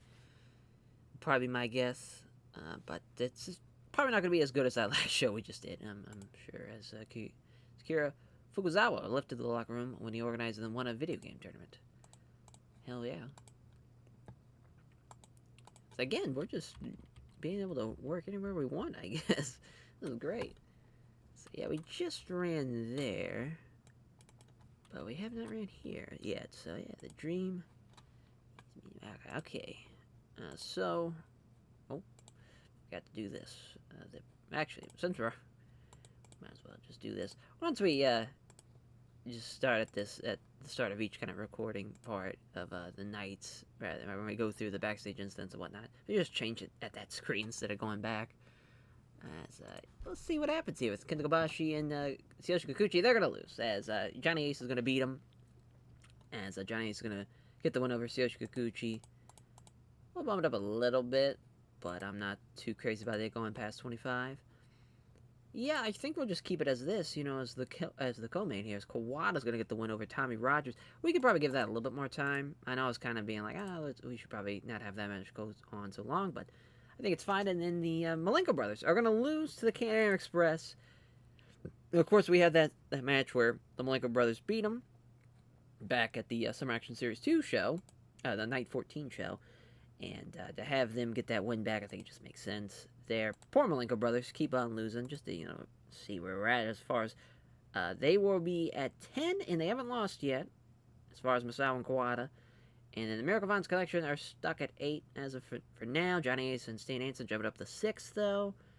And that's a big win over Kobashi and Kikuchi as well. And the Canadian Express jumping up to 6 as well. Just great. It's just crazy. The Molingo brothers and the Fantastics, a great team, as far as a couple of great teams down here. Just hasn't really gone their way. Of course, Jumbo Tsuruta and Kiritawa haven't had their matches in a while either, though. So we'll have to wait and see how that one plays out. But I do want to see Jumbo Tsuruta, Kiritawa, and Yoshinari Ogawa. Let's go with the Ogawa here. So Jumbo, I think it would make a lot of sense to have the Fox with Slinger. I just think that would make a lot of sense. As and just this could be a great time to have Richard Slinger maybe beat Ogawa, to be like, hey, he's a guy that to get that win back from that Night 12 show. It's an idea. Certainly an idea. So I think that's what we're going to do. And beat Ogawa.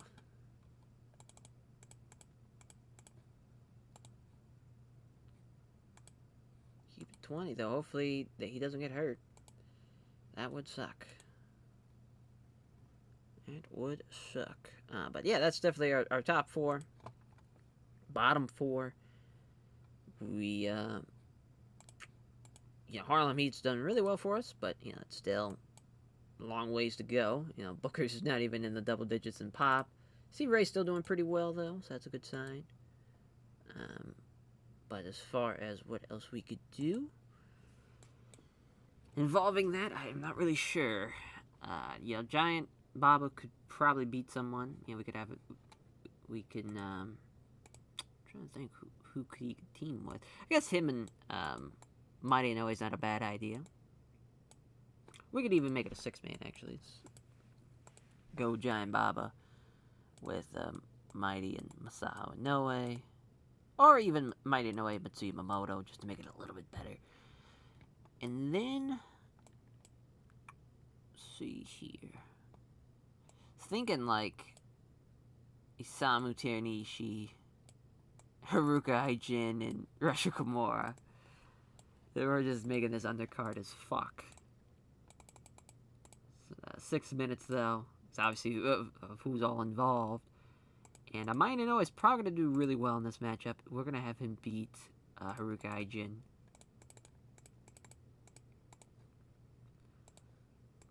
There we go. We do need to steal the show match, though. So we got to keep that in mind. Yeah, Joel Deaton. Maybe. Yeah, I guess we maybe Abdullah the Butcher and John Kamal against Harlem Heat. It's not going to be great, or even Spivey and let's go Spivey and no, let's just keep it like this because we haven't booked John Kamal as far as he's done. Like that's really the one thing they've been on the tour for yet, as far as this one match. So, and we'll have him get a win. He could probably use one. He could beat Booker and. Just kind of is what it is there. I don't love it, but kind of needed to be done in a way. Yeah, we'll have that still be the undercard.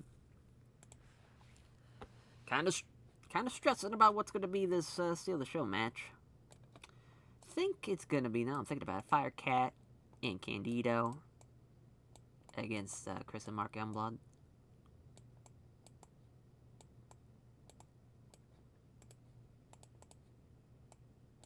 Surely we've done this before, yeah. Oh, no, we haven't.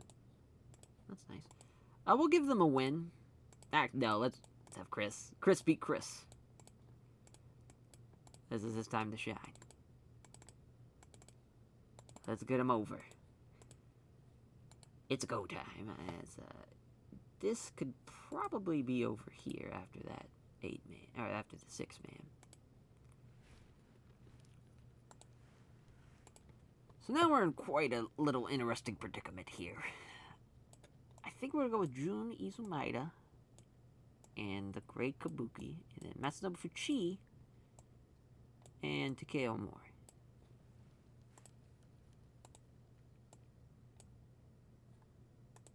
Just kind of laying the foundation of Fuchi just to see if maybe he could team up with. Because you never know. You never know. As Fuchi's going to beat Kabuki.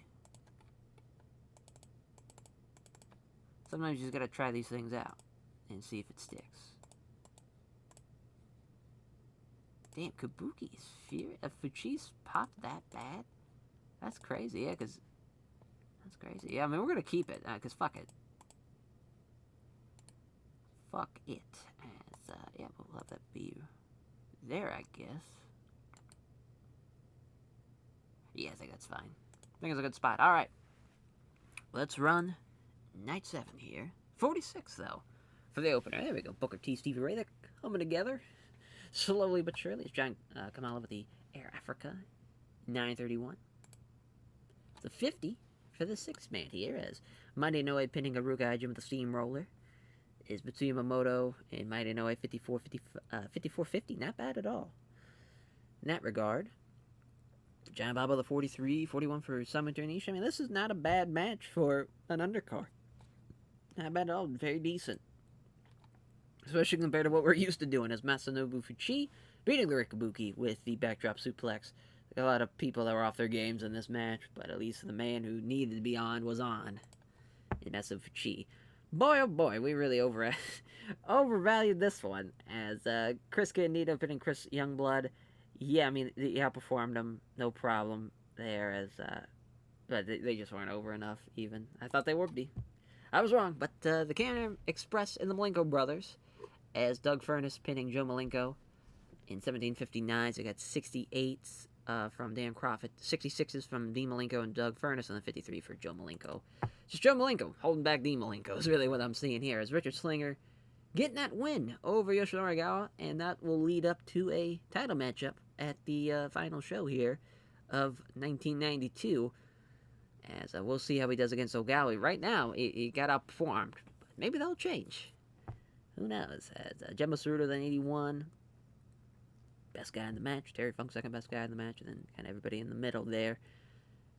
So, yeah, I mean, Taue's... Every time I'm like, oh, Taue's almost there. And then he kind of starts slowing down a little bit. I don't know what's going on. He can't find his rhythm. As that's a great little match, though, between Jackie Fulton and Tommy Rogers against Masawa and Kawada. It's Kawada with the Kawada driver in 1750. That's just some good stuff there. Some really good stuff. So 80 for that segment rating. 75, though, as Kobashi straining his rotator cuff. That's not good. Not good at all. He's off his game, too. But he still outperformed Johnny Ace. Actually, almost Yoshi Kikuchi almost outperformed him, too. So that's nice. But Stan Hansen, of course, just doing a tremendous job there, as Johnny Ace with the Ace Crusher in 24-26. Wrong thing was on last, and it was Stan Hansen who caused it. Way to fucking go, Stan Hansen. You're injuring our future. But man, that sucks, because that would have been a lot better of a match, or a lot better of a show, rather, if we had Masawa and Kawada go on last with Fantastics. But that's, I mean, besides the injury to Kobashi, we had a lot of good stuff set up. You know, we got our junior title match set.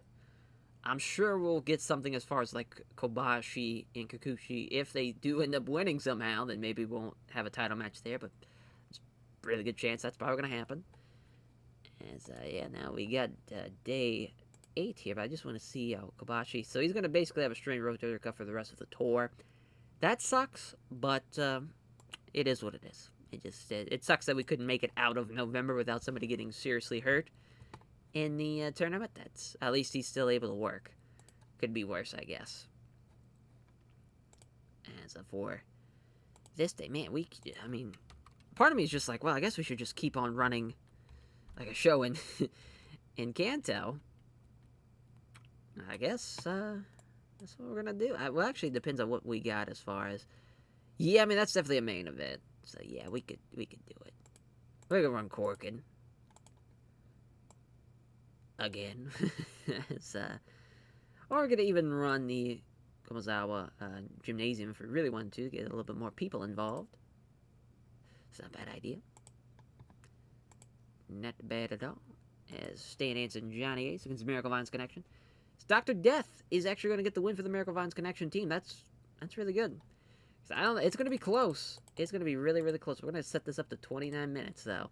It's going to be that close. They've never had a match against each other in this series, so we'll see how it goes. This will be the co-main, as Jumbo and Taue against the Fantastics. Taue's going to get the win for the tag team champs. And then Kobashi and Kikuchi. They're going to lose to the British Bruisers, and I think that's a good sign as far as after the injury that happening, but that sucks, though, because this match could have been a little bit better, but it's definitely not going to be now that the injury's in place, but hopefully it all goes well. That's all I could hope for. With the rest of the card, though, I'm in a bit of a predicament. What I want. Norman's still not back, goddammit. Yeah, I mean, Gary and Taz have done really, really well. I think we should probably put that fire out, maybe. That's a potential good idea. Have Dan and Giant Warrior. Giant Warrior can be Taz. That's fine. We could have it set for Steal the Show, I guess. I think that's not a bad idea.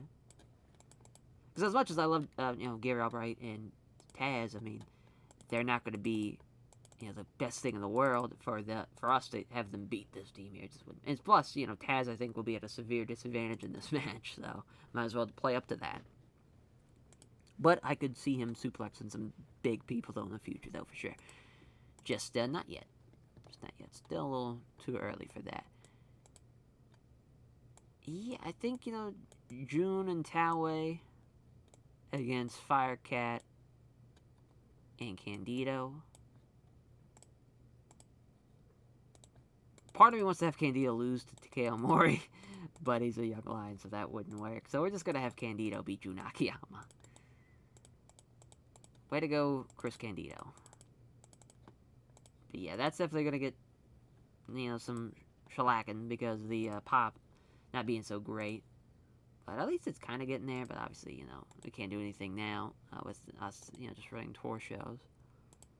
I would like to have some type of Richard Slinger. I guess him and Pete Roberts.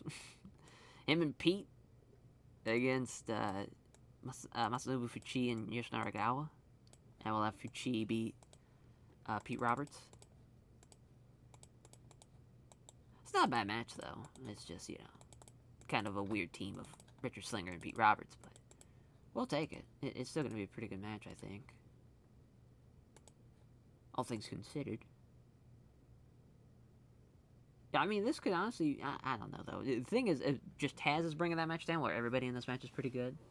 So part of me wants to have that be the steal of the show, but we'll keep it as what we have it as. So I'm trying to think who could use some good momentum their way as for Osaka to lose to. Mighty Inoue is a good shout.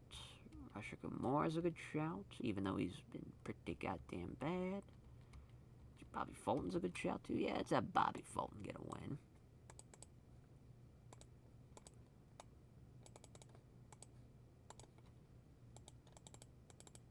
There we go. Good stuff.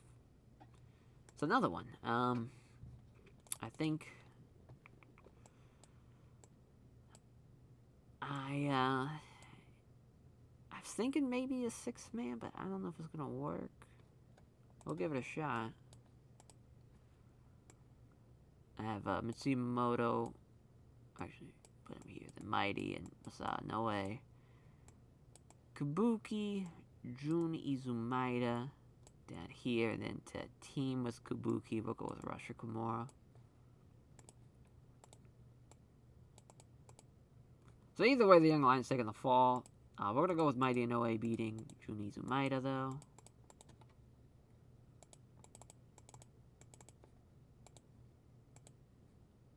Road agent. Let's go Joe. Oh, actually, yeah, referee. We need to have Mighty Inoue not be the ref, so he could stop dealing with that. Bumps that up. There we go. All right. I think we got our night 8 show. Let's see what we get. It's 39. It's Bobby Fulton.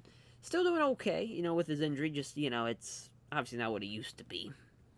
He gets to win the Fantastic Flip, though, in 9:37. So 29, as Candido with some chronic shoulder pain. That sucks to have, especially when he's been now getting some wins finally on the tour. Yeah, that sucks. That definitely sucks. It's Jun Akiyama who caused it, so that's fine. So 45 for the 6-man here.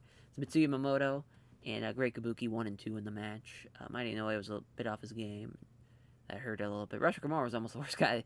He was almost down there with the Young Lions. He was really off his game. So Mighty Inoue with the steamroller in 9:57.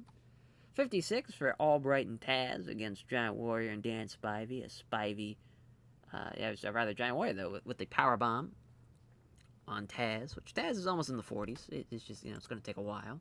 53 for Richard Slinger and Pete Roberts against Yoshinari Nagawa and Masanobu Fuchi. Fuchi with the backdrop suplex on Pete Roberts in 13:44. Makes sense there. So 56 for, this is probably one of the worst as far as Real World Tag League matches we'll see, as Dynamite Kid pinning Tsuyoshi Kikuchi with a diving headbutt in 1859. So yeah, Johnny Smith and Kikuchi did the same. Dynamite Kid was 1 point better, so it was just a point difference, even with Kobashi's big injury. Dynamite Kid and Johnny Smith, even with the chemistry too, just Dynamite being off his game hurt it a lot. 68, though, for the co-main, at least, as Toway pitting Jackie Fulton, the Dynamic Bomb. Another win for Toway. So 75 main event. Dr. Death pinning Johnny Ace with a Dr. Bomb at 29-29. Johnny Ace at least got into the 60s now. Terry Gordy's still, low 60s. Dr. Death. Obviously the wrong team won, but I wanted to give Doc a win there over Johnny Ace. Yeah, 72 again, so we get saved by the main. Yet again. Alright, so it's back to the breaks now. And we are just steadily moving along here. We're almost, we got the last week of November. Then I think it's just only 2 weeks of December, and then that'll be it. Be all she wrote. As, let's see what's going on here. Is anything, no, nothing really crazy going on. Yeah, look at you guys for night 9. Alright, as for night 9, we got the Can-Am Express, the Funks. But, I mean, probably Masao Kawada, Kobashi, Kikuchi, the Super Generation Army Explode match would definitely be the main. I don't know now that I'm thinking about it, because Kobashi, isn't at his best. It's going to be tough. It's going to be tough. As, man, again, I'm just, I can't believe I can just pick anywhere and it's not going to do anything as far as, oversaturated. Yeah, Kobashi and Kikuchi. I think we're going to have that be the main. As Masao's going to be Kikuchi there. And 23 minutes, I guess. It's tough. It's tough to really call that one because as far as time, because we got an injured guy in there. As Can-Am Express are going to beat the Funks. So that's a huge win again for the Can-Am Express. Who, as far as Masao and Kawada now are going to have 12. They still haven't lost yet. But for the Can-Am Express, they're going to have 8 points, which is big. That's going to be tied for, or not tied, that's going to be in 3rd place. That's great for them. And then the British Bruisers and the Molingo brothers, as the Molingo brothers get their first win. As we had Dean over Johnny Smith. I believe that is getting changed to Dynamite Kid instead. I think that's for the best on that one. As, 19 minutes, something like that. So I got a phone call, so now we get to just pause at this. It's alright, so I'm just gonna say, fuck it, Dynamite Kid. It's to the point where, yeah, he's gonna have popularity, he's gonna help Dean out a lot, and sure, it's a 20-point difference, but I think it's definitely well worth it. If he's pissed, he's pissed. Fuck it. Is what it is. So, now as far as what we can do, maybe building, I don't know what else to kind of build besides the Richard Slinger Yoshinori Ogawa match. Even then, we can maybe do something with a tag. And I'm not even sure what, because the Funks usually team up with Slinger, and that's kind of like the go-to guy that I like teaming him up with. So now it's kind of weird from that perspective. Trying to think what we can do as far as maybe Abdullah the Butcher maybe could do something with that.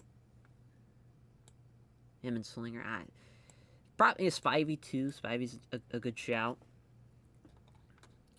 And then we could do either Ogawa and Baba. I guess not the worst idea in the world.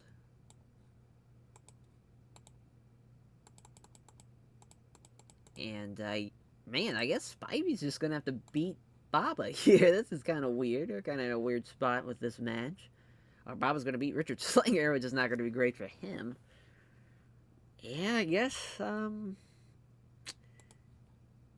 Ogawa could win here, but even then, we're just kind of in a pickle. Guess we're gonna have Spivey win, because we're Giant Baba, so he's not gonna complain. We won't complain. We'll put him over. Oh yes, gonna make that 6. That's an undercard match at least, something to do there. As back to the tags. As far as what we could do, I would like to see how Osaka and Satoru Asaka was gonna do. Just as a team, just a feeling out process more than anything. Don't think we should throw Harlem Heat at him, but we will throw Abdullah the Butcher and John Kamal at him, though, unfortunately for them. It's 10 minutes. Abby getting the win. There we go, all squared away. All squared away with that one. So, you know, I guess we could do Gary with Taz against Harlem Heat.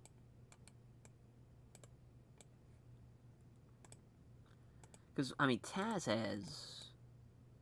he's getting up there as far as in Kanto. It's in double digits already, so that's a good sign. Part of me wants to have Harlem Heat win, have him beat Taz, but obviously Gary Albright's in the match, so I think Gary's just going to beat Stevie Ray, and that would kind of put an end to that idea as far as them beating Taz. Yeah, we'll put it there. This undercard's getting worse and worse, so I gotta think of something we can do. Yeah, Candido again. Kind of want him to beat Kabuki, but that's a little too much. Might be a little too much. Yeah, him and Tommy Rogers could be fun. Oh, we got Norman back. Yeah, we can do something with Norman. Yeah, let's do him. Let's do Fuchi and Candido, though. Because even though Chris has got that chronic shoulder pain, having a match at least with Masso Fuchi will help him out a lot, I think.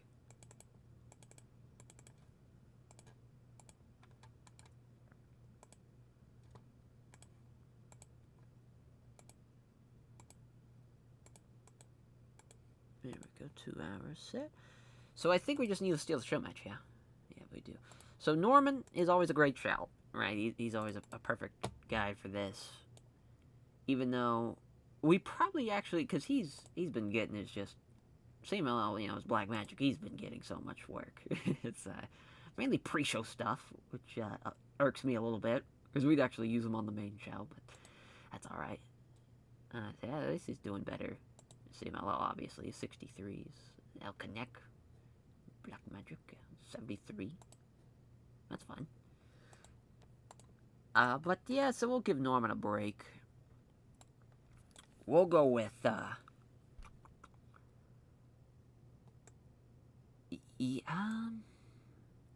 boy. And unfortunately, I guess we're gonna go with Rusher Kimura and Jun Izumaida. It's not my favorite match in the world. But it will get the job done for what we need, and that's just a match on the undercard. Alright. Well, yeah, we need to steal the show match too. I completely forgot about that. So it'll be this. A little junior match.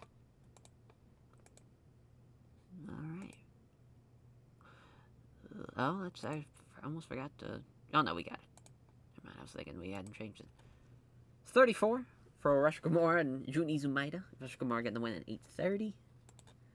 A 40 for Abdullah the Butcher and John Kamala against Satoru Asako and Hideki Osaka. As that's tough. Broken jaw there for Satoru Asako. Hate to see that, but at least Giant Kamala is in the 50s now, so that's cool. For him, it's a 40. As Taz breaks his ribs. Man, we are just getting bent over and fucked this show. That sucks. Man. Stevie Ray outperformed Taz, though, so probably at least should have Booker maybe take the fall. Either way, belly-to-belly suplex for Gary Albright there. So 53 for Dan Spivey and Richard Slinger against Yoshinori Ogawa and Giant Baba. Pretty close, but Ogawa being the best guy in the match is pretty cool, though. So that's awesome for him, as Spivey with the Spivey spike on Giant Baba in 626. 47 for Candido and Masso Fuchi. I thought it could get enough, but it just couldn't do it. It's backdrop suplex for Masso Fuchi over Candido in 1051. So we got a 63 for the British Bruisers in the Molingo Brothers match. So you had Dean outperforming Dynamite Kid. We probably could have had him have Johnny Smith lose to him too, and it would have worked. But at least Joe's kind of getting a little better.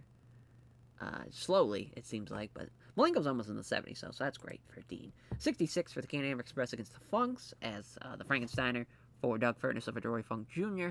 Terry, best guy in the match, and then Doug Furnas and Dory Funk Jr. did the same, so I'm happy with that performance from Doug, and yeah, just all around, Funks, sure, it's their farewell tour for the Real World Tag League, at least, but they're at least, putting up a fight with a lot of teams, so that's great to see. 71, though, for our main, thank Christ, as Masawa and Kawada, 83, 77, over Kenta Kobashi and Tsuyoshi Kikuchi as Emerald Flosion for Tsuyoshi Kikuchi in 23-24.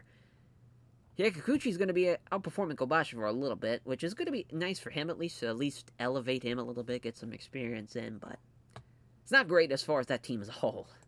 They're now like one of the bottom teams in the tag league as a whole. It's just performance-wise, but close though, 69 for the show rating. It's fine. It's fine. We only have one terrible undercard match compared to what we usually have, so we'll take it. As on to night 10 we go. We only have 6 more tournament matches or tournament shows left, which is nice. I just hope that nobody seriously gets hurt a part of that group that we have that's in the tournament, because that would fucking suck. So Rick Rude got loaned out to ECW. That's cool. A little prelude to what happens, in real life. He hasn't done anything yet. Yeah, of course, Rick Rude and Rick's team, especially during this time, those matches were incredible. I really like those matches. Him and Vader in a cage. It's good stuff. I love Rick Rude, especially around this time. Shaved, he kind of trimmed the hair a little bit, and thought he was really in the prime of his career, really, as far as work rate rise. But that's cool. That's really, really cool. As far as Rick Rude going to ECW. See what we got for before we get into that, though. So it is, a 2-team race. Can-Am Express are coming, though. They're coming along. But they're going to have to get a big-time win. Like, they'd have to beat Miracle Vine's Connection, which still is in the cards for them, which is huge.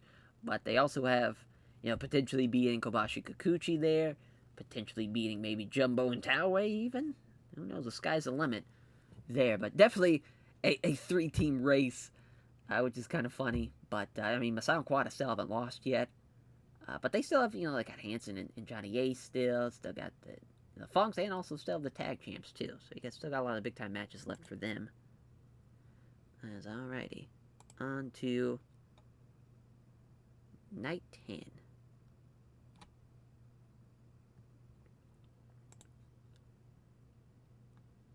As, let's go with... I actually didn't even see what the show... So, Jumbo and Taue against the British Brews. Not the greatest of nights, so we'll stay off of Kanto. But 2-hour show for sure. We definitely should have been exploiting the just booking Kanto all the time, but I just get out myself. I gotta go with what I would kind of book if I wanted to. Honestly, we might actually run here in the Nakajima Sports Center. Might as well, before we end out November. So, but Jumbo Tsuruta, British Bruisers, good stuff there. Probably the best match we could probably have. So that's going to be the main. Taue's beating Dynamite Kid. So Dynamite Kid losing that once but twice. This is just to help Taue out. But we'll bump it up a little bit, I guess. 23 minutes. Miracle Vine's Connection, Kobashi Kikuchi would have been the co-main, but I don't trust it now. We're going to go with the Fantastics. And actually, we'll probably go with something else as the co-main, like something we put together. Because there's a lot of great guys out there still, as far as that are not on this show. But the Fantastics, Molingo Brothers, Tommy Rogers of the Fantastics beating Joe Molingo there. So that will be their first points of the tournament as well. That's cool. So everyone's going to have at least a point. 2 points to be exact. As then Terry Gordy and Tsuyoshi Kikuchi. As Terry Gordy beating Kikuchi. That just makes sense. As that's going to give 20 minutes. I think is solid. That's not the co-main, but it's a good enough match to be right before the co-main. But the co-main event, if we can make it happen, I would love to see what we got as far as, let's see. So, the Funks could be there.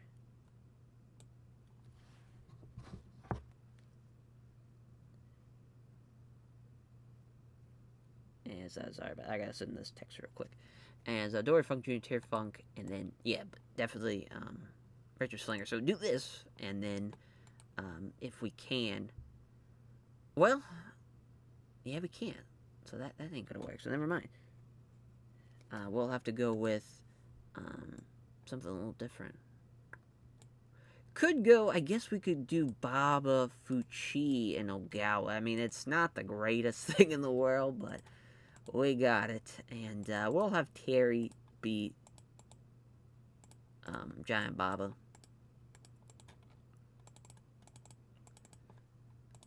As we'll bump that down to about 16 if we can. And Giant Baba's going to be just blown up, but I need this to be a pretty good match if this is going to be the co-main.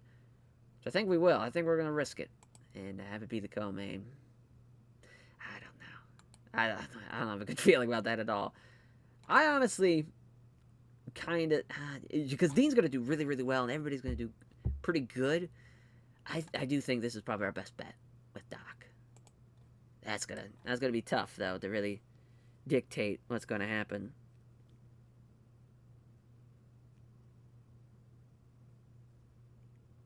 As for the undercard stuff, let's see what we got. Tag match with yeah, I guess we could go Renegade Warriors. I guess since we're still on the fence on what I want to do with that. But definitely I think Firecat and Candido, again, makes a lot of sense. Maybe not, though. Maybe Mighty Inoue and Mitsuyama Moto. I like that a lot. I like this team. They're doing pretty well. They could have probably been in this tag league. As Mighty Inoue can get the win, I guess.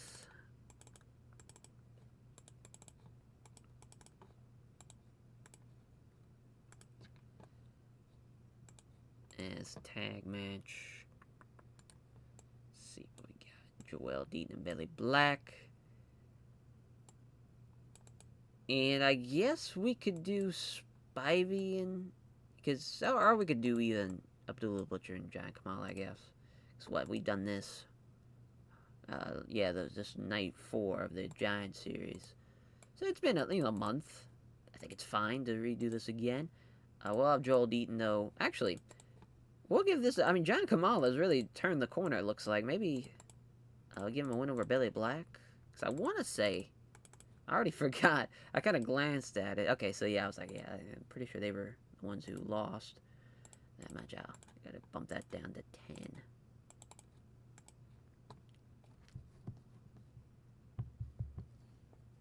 And so we need really... actual, like, young lion matches now, I think. It's the only thing we're really missing now. So, Taz and his broken ribs, we're not going to book. Satoru Saka, I really don't want to try and book. A lot of people have been getting injured on this undercard. I'm trying to change it up a little bit, if I can, as we'll go with Hideki Osaka, I guess. He can lose to Bobby... oh, actually, we did that already. Well, I got Teranishi, we got Kuma, we got Russia Kimura, I guess we were gonna do. Because we done this. Oh, no, we haven't. That's right, we had Russia Kimura over Satoru Asako. As I already forget if it's 8 for Russia Kimura as well. Oh, he's a road agent. Okay, 10 is perfect. And one more match for the road here. I was thinking a tag, but I think we're just going to keep it as a singles match. I think having, let's see, who could use... Haruka Ajin could maybe use a win. Or at least a match. Firecat could use a win as well. Let's give Firecat a win over Haruka Ajin. Fuck it. If, we got to start putting over some new people eventually. Might as well do it here, because I want to say... yeah, I mean, it's going to be okay. It's not going to be the greatest thing in the world, but yeah, he's going to be pissed off. Oh, well, fuck it. Fuck it. As, yeah, I think that's a good spot right there. Yeah, let's see what we got for this, Night 10 show. It's Russia Kimura outperforming the TEW. Osaka is, yeah, that makes sense. Cooled the crowd a little, though, unfortunately. But we get it back with this Firecat Haruka Ajin match as the super kick for Firecat in 10:01. 53 for Joel Deaton and Billy Black against Abdullah the Butcher and Giant Kamala, as Giant Kamala with the Air Africa. Yeah, that was just a one-time fluke, as he was the worst guy in the match. That's what I get, but it had to be 50-50, I guess. Anyways, a 47 here for Mitsuyama Moto and Mighty Inoue against Chris Youngblood and Mark Youngblood, as Mighty Inoue over Mark Youngblood with a steamroller. 62 for the Fantastics and the Molingo brothers, as the Fantastics, they outperformed Joe, but they didn't outperform Dean, as so at least Tommy with a Tommy knocker over Joe Molingo at least makes sense from that perspective. Got the crowd buzzing too, at least, as a 68 for our co-main. I am very surprised, as Terry and Dory with 71s, though, so that's cool. Both guys improving. Giant Bob, of course, worst guy in the match, is visibly tired towards the end. Just had to, just had to do that. Just felt like that was for the best there, to make that a 16-minute match. So 70. Oh, no, that's right. We didn't have that be the co-main. This is the co-main. So 70 for the co-main. So the right decision was made, as Dr. Death getting the win over Tsuyoshi Kikuchi with a backdrop driver. Kenta Kobashi just, man, worst guy in the match. It's a damn shame.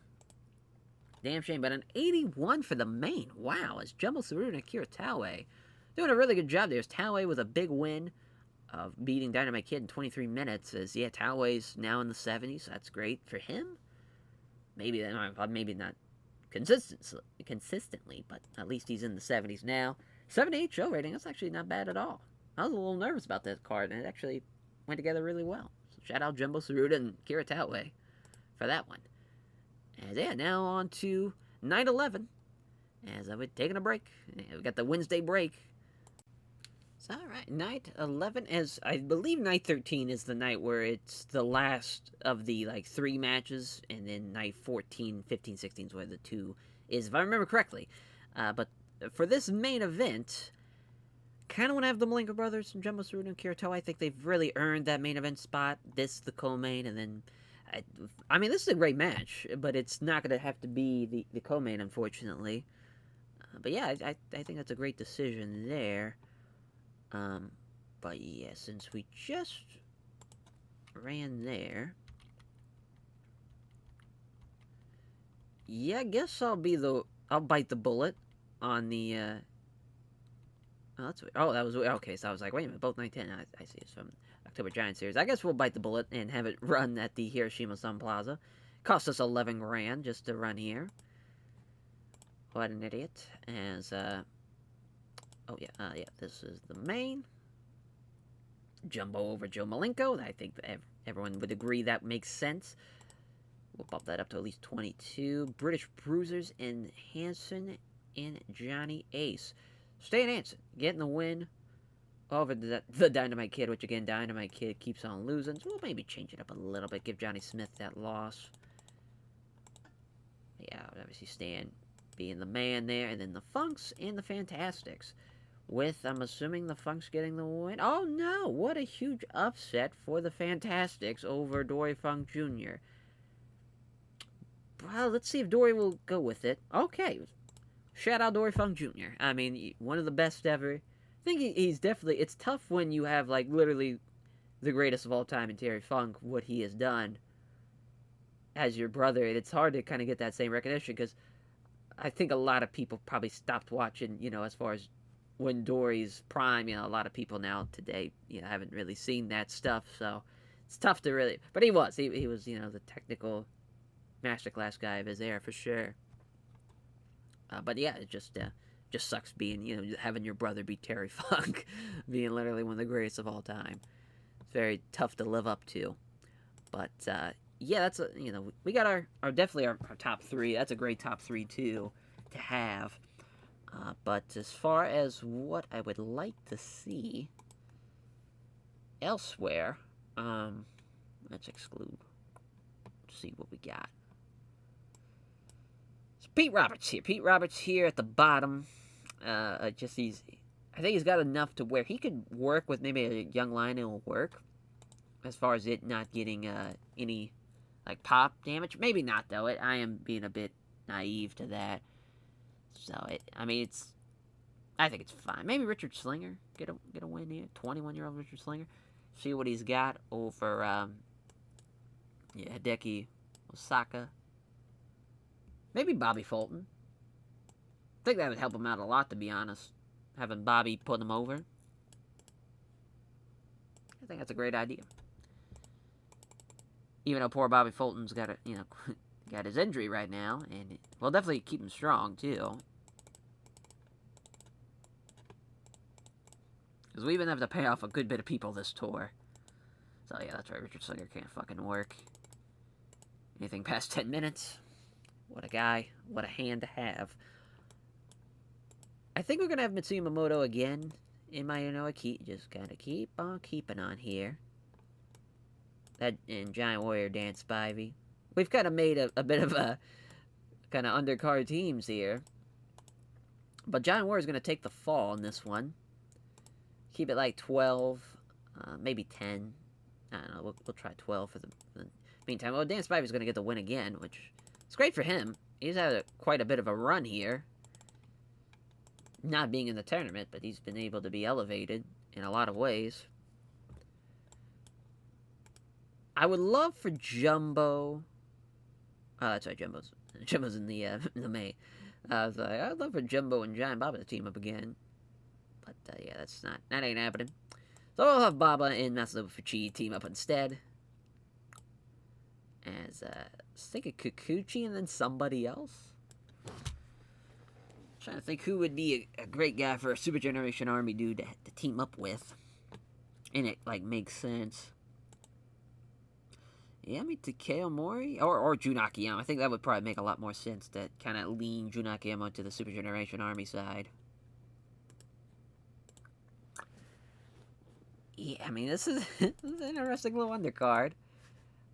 But we're going to have Kikuchi get a win here over Masso Fuchi. That's a huge win for him.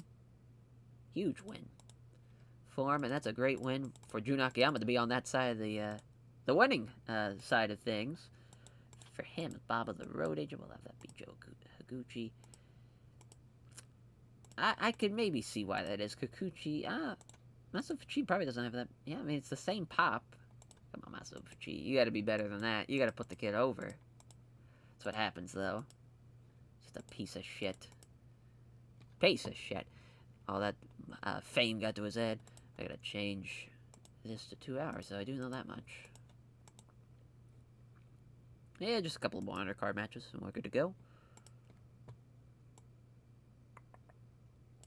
As, let's see here. Kind of want to see, see what Stevie can do in a singles setting. Obviously, I would not want to book this, but for some odd reason in this mod, he's somehow like skilled enough to make this work. At least in an undercard setting. He's gonna, Haruka Aijin will be beating him though, unfortunately. As Haruka Aijin over Stevie Ray. Tough pill to swallow. And the next one.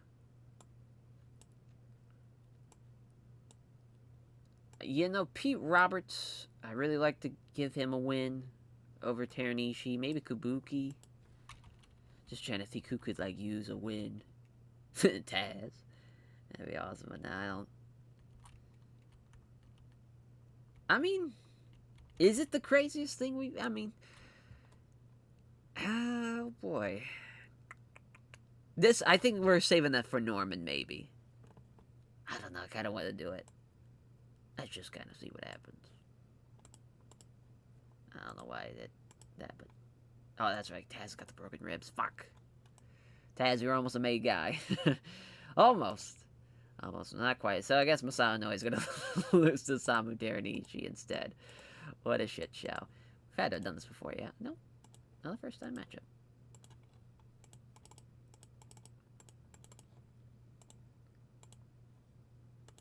Oh yeah, that's right. 6-minute man, Samu Teranishi. God awful. God awful. Alright. Oh, I don't... Oh, okay, we did. I'm an idiot. Okay, let's run the show. 24. As Samu Teranishi and Masano both off their games. What a shit show. As Samu Teranishi with a power slam. 33, though, for Haruka Aijin and Stevie Ray. So yeah, Stevie Ray definitely singles-wise not there, but that's okay. We definitely won't be using him in the singles matches. Yeah, I mean, that's definitely not going to be a thing, mostly, as Masso Fuchi losing to Tsuyoshi Kikuchi. I could see why he was probably a little upset. Problem is, though, he probably would have done about the same, but him and Jun Akiyama and Tsuyoshi Kikuchi just did not work well as a team at all. And Giant Baba was not even the worst guy in the match. That's nuts. That's a 52 for Dan Spivey, Giant Warrior, over Mighty Inoue and Mitsuyama Moto. Obviously, that's just Dan Spivey, just being better than everybody else there. Getting the one with the Spivey, the Spivey spike. Yeah, I put way too much faith in this match. Yeah, that ain't it. That ain't it one bit. 60 though for the Funks and the Fantastics as Tommy Rogers the Tommy Knocker over Dory Funk Jr. What a win for Tommy Rogers. Yeah, but that definitely probably shouldn't have happened. That's a huge upset. Huge. As a 70 co-main, Stan Hansen driving this one 1,000% as he gets the win with the Lariat in 1950. And another, 78. I thought it was another 70. 78 though. Thank God, as Jumbo and Toway getting the win over Joe and Dean Malenko as the Malenko brothers taking the fall there. But Dean Malenko was the second best guy in the match. Come on, Toway. Gonna be better than that, but shout out Jumbo Tsuruta, though, being the man. 75. We're getting really lucky with these Jumbo Tsuruta Akira Toway matches, that's for sure. Being, main events. They've really been delivering in a big, big way. So, yeah, now it's, really, I think, the big thing to really look forward to now is how this sumbitch is going to end. We know the two teams that it's going to come down to. And it really is full steam ahead with those two teams. But even Jumbo Toway and the Canadian Express, and even Hanson and Johnny Ace, they're coming together. It's going to probably be over for those teams, though, unfortunately. But you never know, though. The Canadian Express still have 3 matches. It's tough because Masso and Quada still have 3 matches, but still have Stan Hansen, Johnny Ace. Still got the Funks, and still got the Tag Champs. So there's a lot. It might look like it's a 2-team race, but it really is a 5-team race. Going into night 12 here. At least we're $6 million ahead. That's nice. So yeah, there's Masao and Kawada against the Funks match. I would have loved to see that Kobashi Kikuchi Fantastics match a little bit higher, but no, not so much. That's maybe the co-main? Question mark. It's going to be tough to figure out what's going to be a co-main, though, if we can't use that. Is the problem. As, let's kind of get away from there if we can. So we just click Kyushu. We got to get something here. There's got to be a venue here. We got to. In Matsuyama, there's got to be. Gotta be. So yeah, this was night 7. Trying to think when's the last. Oh, it is actually Osaka. So yeah, we'll go 2,000 strong. Sure. Alrighty. Because this is a great main event. And Masao and Quada against the Funks, and how about that? Sure, you lose to the Fantastics, but you're going to beat the heavyweight champ. And in the previous challengers, Terry Funk's going to beat Toshiaki Kawada. That's going to be awesome now. That's awesome. They're pretty close on pop, which is great. I think actually Terry's up by 10. Terry and Masao was close, though. That'd be a fun match to have, Masao and Terry Funk. But Terry, gonna get the win there over Toshiaki Kawada. Up to where Funk's the road agent. Yeah, let's give this way more time, about 29 minutes. Can-Am Express, British Bruisers, as Ferguson and Crawford getting the win over Johnny Smith and Dynamite Kid. As this is great for the Can-Am Express. They're gonna get 10 points out of this. So right there, as far as it's got a lot closer now with that loss to the Funks. Is Kendo Kobashi gonna beat Jackie Fulton? I think we're going to change that. I think we're going to have Tsuyoshi Kikuchi going to beat, I guess he can still beat Jackie Fulton, but poor Kobashi's going to get outperformed by everybody. Better not get embarrassed. Unfortunately, that's what's going to happen there. And I forgot to change the time limit to 2 hours. Let's do that there. Let's see what we got as far as a tag. Because we got Johnny Ace here. We could potentially do Stan and Spivey. Wow, Stan Hansen's got 90 pop. That's insane. He's got more pop than Jumbo Tsuruta. Oh, no, they got the same. That makes sense. That makes sense. We just gotta get Masao up there. We got to. As, trying to think who they should face. I was thinking Gary Albright and Taz, but Maybe not. We could still use Gary. Maybe Gary and Giant Warrior? Kind of would throw off what they've been doing as far as Stan or having Spivey and Giant Warrior team. But it's like, listen, he knows where the bread and butter is. It's with Stan Hansen. It's a fun match, though, for what it is. 16 as let's have Gary beat Dan Spivey. I mean, this is awesome for Gary Albright. That's a huge win. Don't know if he's going to outperform him or not, but fuck it. Might as well try. This is probably the co-main now because of who's involved. As far as what else we can do, I was thinking singles. Having Richard Slinger. Let's see who we can. I don't see him and Booker T, to be honest, since we had we're just trying with him.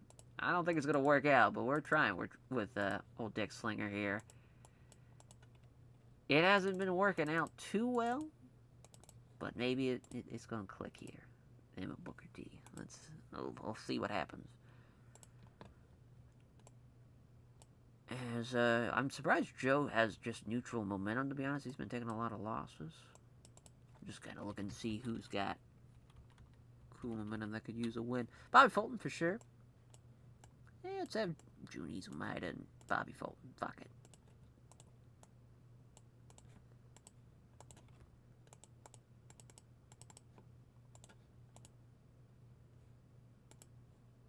Alright, so we've had a lot of singles matches, so let's kind of change it up a bit now. Let's have Mighty and Masaha Noe.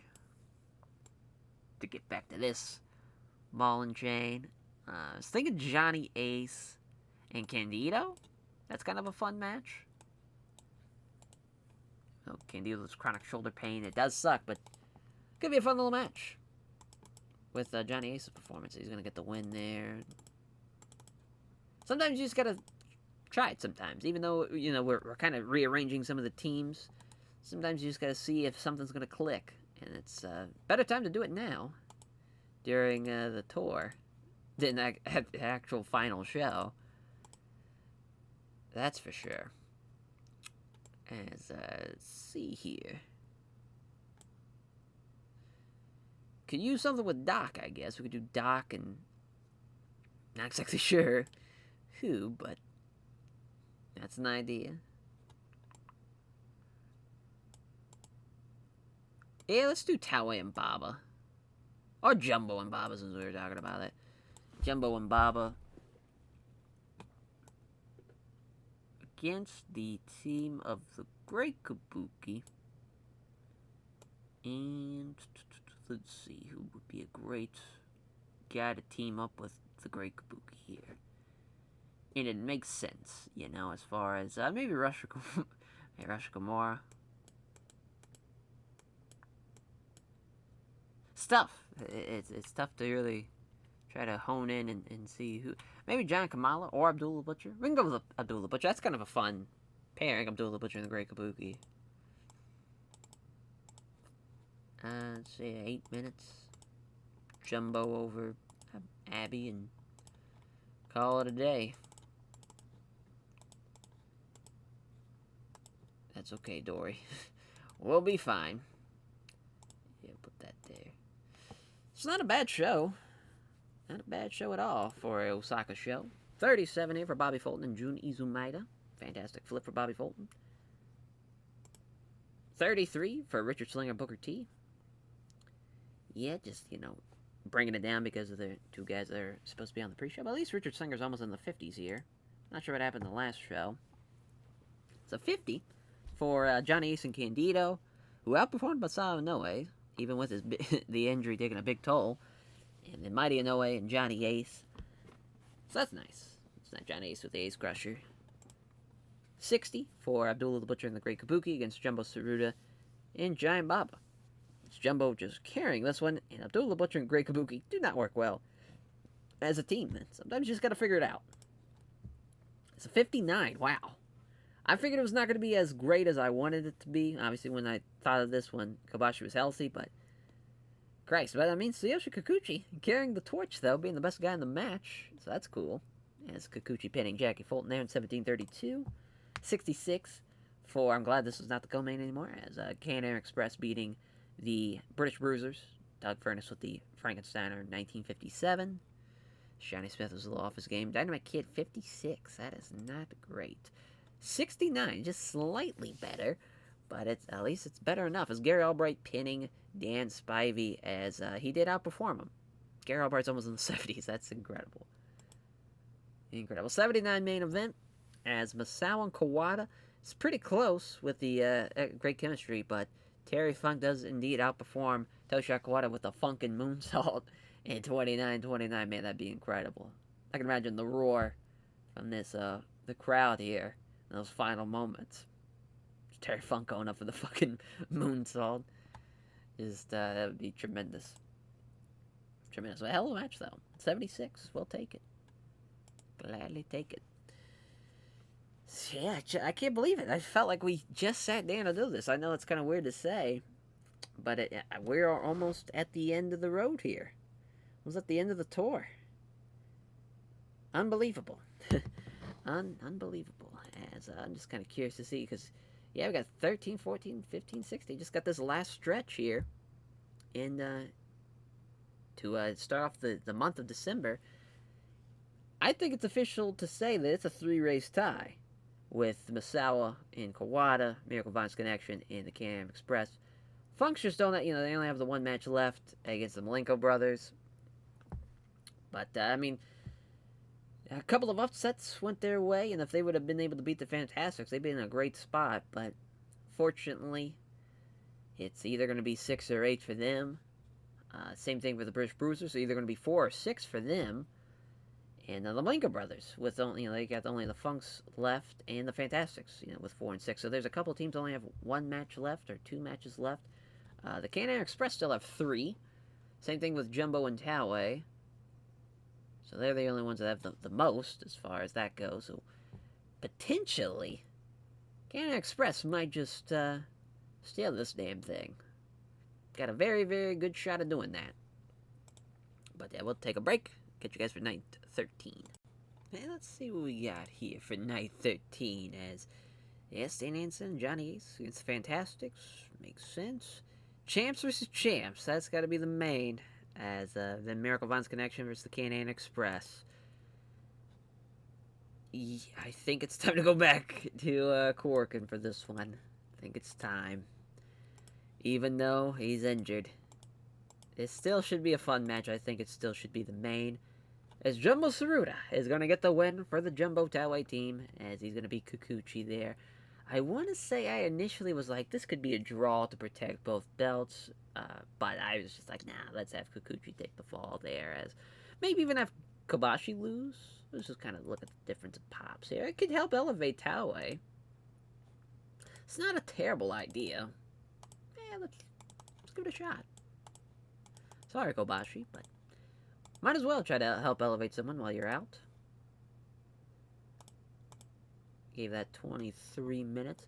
This is a great co-main, though. Miracle Vines Connection, Can-Am Express, and this is a really determining match because it's either going to be a 3-way tie, and they have a tiebreaker win over them, or, of course, Miracle Vines Connection just get the win, and they move to 14 points, which that's exactly what they're going to do. So, Dr. Death's going to beat Dan Crawford there. It just makes sense. He's the best guy in the match. We're going to bump this up a lot, though. This is going to get a lot of time. I want to give the Can-Am Express a great opportunity to showcase their skills, really. That's the idea in that match. Then this is not a bad match either, but Johnny Ace is going to beat Tommy Rogers there for Hansen and Johnny Ace. Just a solid little win for that team. As we have... I'm trying to think what we can do as far as... Norman's back, I think. Yes, he is. Perfect. So yeah, let's have Norman beat Samu Teranishi, since that seems to be the plan.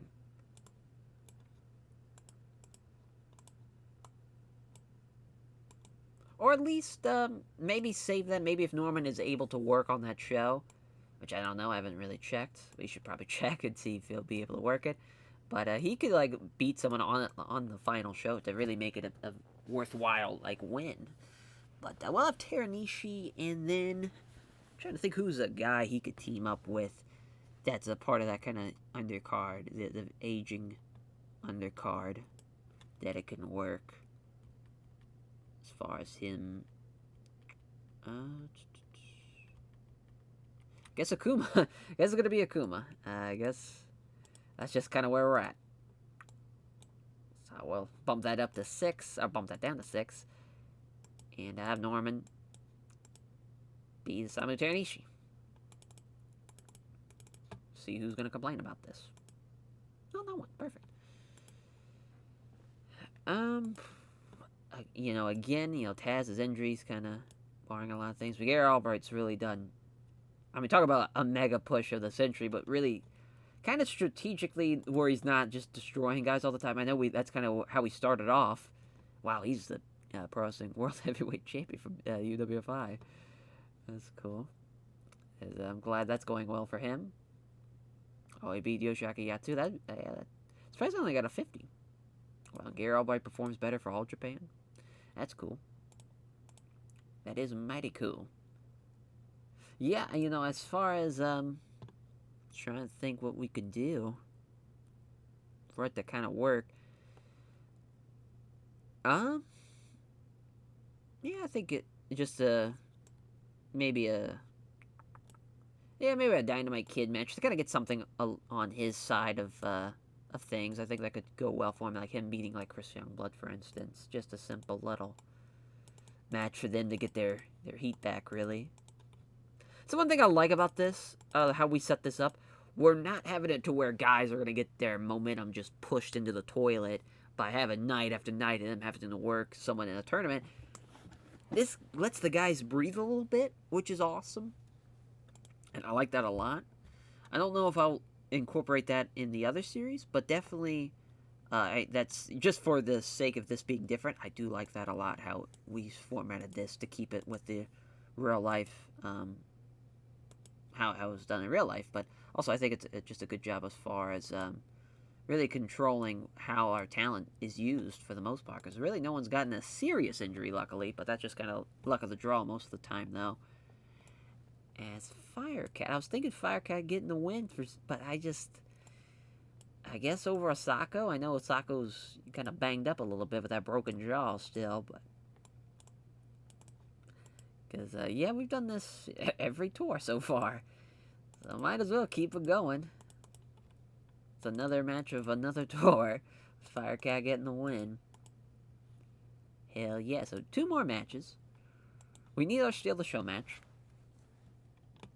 Just kind of keep that in mind. I was thinking of the Molingo brothers over Joel and Deaton and Billy Black. Maybe even Harlem Heat. Just to kind of see how this would look. Give it 10, and yeah, Joe Malenko could use a win. So.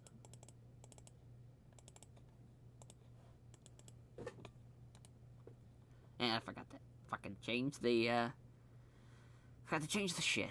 So we gotta, we gotta move this way down too. Yeah, there's a lot of things we gotta move around a little bit. At least we got a better cohesiveness, I think, of the card.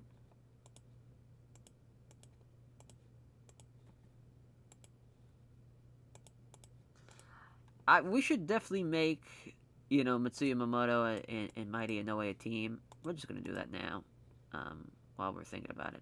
Of course it can't be right here. Of course not. Because we've been doing that for a while. They're a pretty good team. I'm not sure what we'll call them, or if they'll even have a fucking tag finish or anything like that, but just a little... Yeah, just mainly individuals. As a... Yeah, we'll just go Moto and Mighty Inoue. Works for me. As then we'll add the Inoues of Mighty Inoue and Masato Inoue, since we do that a lot too. We'll have that be a unit though, actually. The Inoues.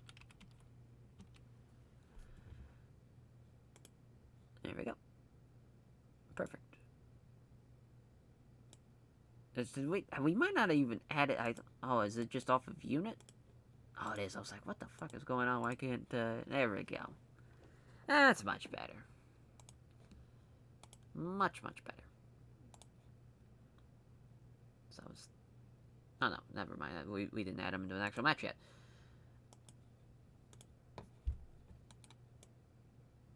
Spivey, Moto, Mighty Inoue. Against the team of Takeo Mori and Jun Akiyama, unfortunately. Unfortunately. I haven't done this before either. Doesn't really matter who gets the win there. They both, got warm momentum. There we go.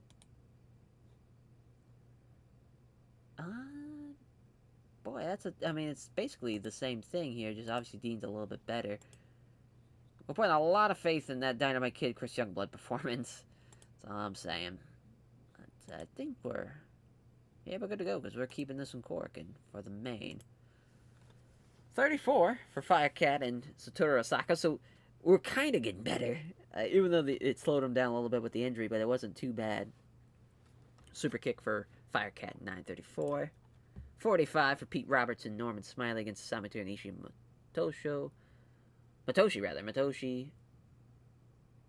Okuma as Norman Smiley getting the Norman Conquest win over as Samato Nishi in 6-13. Yeah, Norman, best guy in the match. No fucking surprise. As Teranishi just outperformed Pete Roberts because of an injury. There's a 46 for Mitsuyama and Mighty Inoue against Jun Akiyama and Takeo Mori, as Mitsuyama tapping down Jun Akiyama in 10-25. Good stuff there. As Mitsuyama and Mighty Inoue outperforming Jun Akiyama and Takeo Mori. At least Jun Akiyama, it's already been like 3 months and he's already in the 40s, so he's already in a good trajectory, I think. As the Molingo brothers over Harlem Heat, as the Molingo brothers getting the win to show, pinning Stevie with a Tiger Driver. I would love to see that, getting his big ass up for a Tiger Driver. Yeah, that'd be nuts. That's a 51, yeah.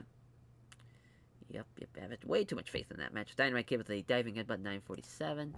70, though, for Stan Hansen and Johnny Ace against the Fantastics, as Tommy Rogers did the same as Johnny Ace, so that is not bad at all.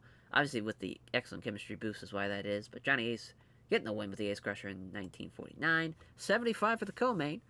Great stuff here as Dr. Death and Terry Gordy. As Gordy at least outperformed Crawford, but obviously, Dr. Death had to outperform Doug Furness as Dr. Death with a backdrop driver in 28-22. Hell yeah. Got the crowd interested, too, as our main event is a 72. Fell apart a little bit, but really Tsuyoshi Kikuchi being off his game, he just couldn't answer to the moment. But it's a good match, though, and I think Taue getting the win over Kobashi, too, I think that really helps it out a lot as well. But yeah, probably the wrong decision of not having this match as the main, but it just felt like it would be weird not to have our 2 tag champs not main event. Still, at least it was an okay show. At least. At the very, very least. Let's see what we got for, our kind of last hurrah. Our last hoorah, if you will. But I'm hoping everything goes well and nobody gets hurt to end it out. That would fucking suck. See, Mello trying to bring in some guys. Hopefully there's nobody on our... Wow. Yeah, you're one to talk, Stan Hansen. Talking about calling the kettle black. Yeah, it's fucking... When did you sell, Stan? I take that back. He was actually really great in the Masso match. Masawa beat him for the belt. He actually sold really well. So never mind. You could have your piece. But what a great main and co-main, though. I love this main event and co-main event. Masao Kawada, Jumbo Tsuruta, Kira Taue, then the Funks and the Malenko brothers. I think we're going to keep this in Corkin. I think that's only for the best decision there. Time limit draw. So I was like, well, we're not going to give that the time limit draw, but we got to give it this. And, because I was thinking about it, I was like, man, I don't want anyone to lose from that match. And I think it adds a little bit more interesting wrinkle to this. Because now 13, 11, and there's 10s across the board for Hansen and Johnny Ace, and then, Can-Am Express as well. But I think this is great. So the Miracle Vines Connection are going to have one more match, to make it 16. Masao and Kawada, are going to have 13. It's going to come down to who's going to win this. Obviously, there'll still be the final, 1 and 2 match of having that singles match, which it's going to be interesting to see how that goes, because Masawa and Kawada they beat Miracle Vine's Connection the first time around. Well, they're gonna beat them again here, come the finals. If that is the finals, there's still maybe some shenanigans that made to be happened as far as that goes. We'll see though. As I think that's the right decision though, having that go 30. Then the Funks, the Molingo brothers. Steen gonna beat Dory. Poor. I think it's the right decision though. I think it's the right decision. The poor Funks, they were going to finish with 6. The Molingo brothers are at least going to finish with 4. I think that's the right decision, though. I was thinking about it, just kind of torn. Like maybe we should have the Funks win, but I think that's the right call. Dean beats Dory too, and Dory's going to put him over too. Didn't even have to keep him strong. That's how much of an awesome guy Dory Funk Jr. is. So now we have to add 4 matches, actually we have to add 6 matches instead of 5 now, which we'll see. Well, if I can see how this is gonna go. But we do know, I hate to keep on showing this, but I was about to say the Fantastics are out of it, and I think that's it as far as as far as going into this night. So we could do something with have all the Fantastics.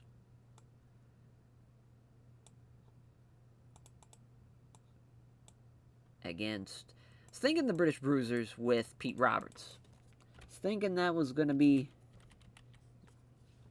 probably the most ideal thing we could do. We'll keep it like as a normal little, maybe 16's fine. Let's say, have we done this before? Wow. But we're going to have Jackie beat Pete Roberts. I think Jackie's definitely deserved it. Scott Armstrong, that's the guy. That was like, there's somebody else we got rid of. It took me fucking like 2 hours to get there. But we fucking got it. Oh yeah, we have this out for All Out. Good thing we... Thanks a lot, Giant Baba. That could have been bad. That could have been real bad. As, let's see what we got for... Again, it's just... It's tough with what we could do with Ogawa. Because I think we're going to do... boy, I was thinking Firecat, but I don't think that's going to work either. With Richard Slinger, I don't know. It's an interesting... The Junior Division definitely needs to get some new guys, some new blood in there.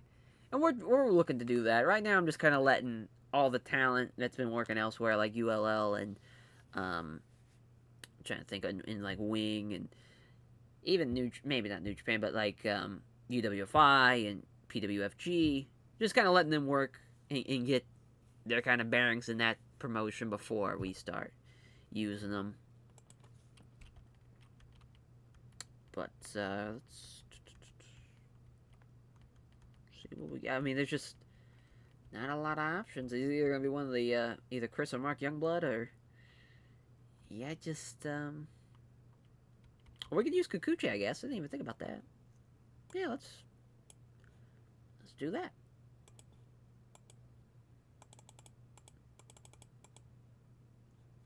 We'll let it be 16 at least, as we'll have Ogawa. Never mind.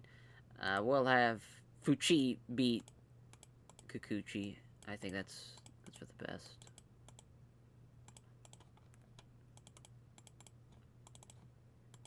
Build and decisive. Perfect. Probably going to be better than that, I'd guess. So bump that up. Change it around.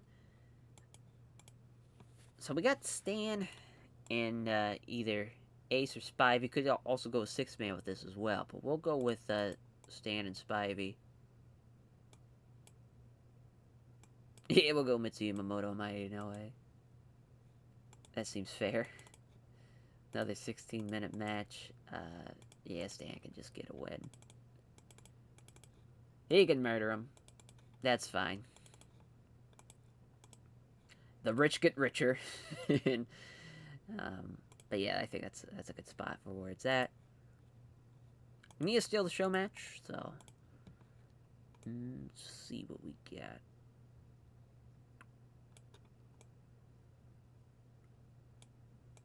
Yeah, I was thinking Johnny.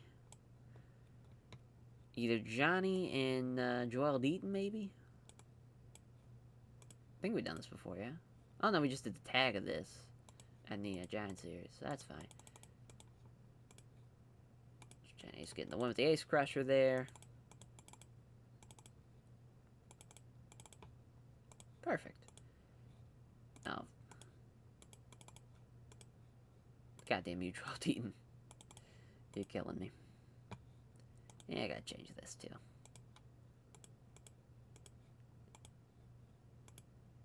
Now we can just do, like, you know, Young Lion guys now.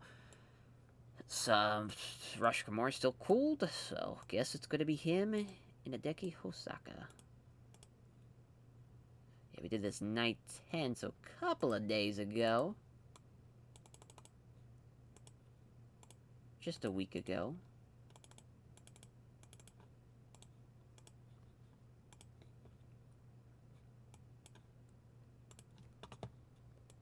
I want to, you know, the Takeo Mori Jun Akiyama team, it just works so well. Just can't help it. But Kabuki, Jun Izumaida.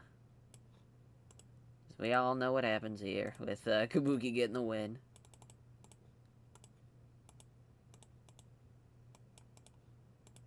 He could beat Takeo Mori, I guess.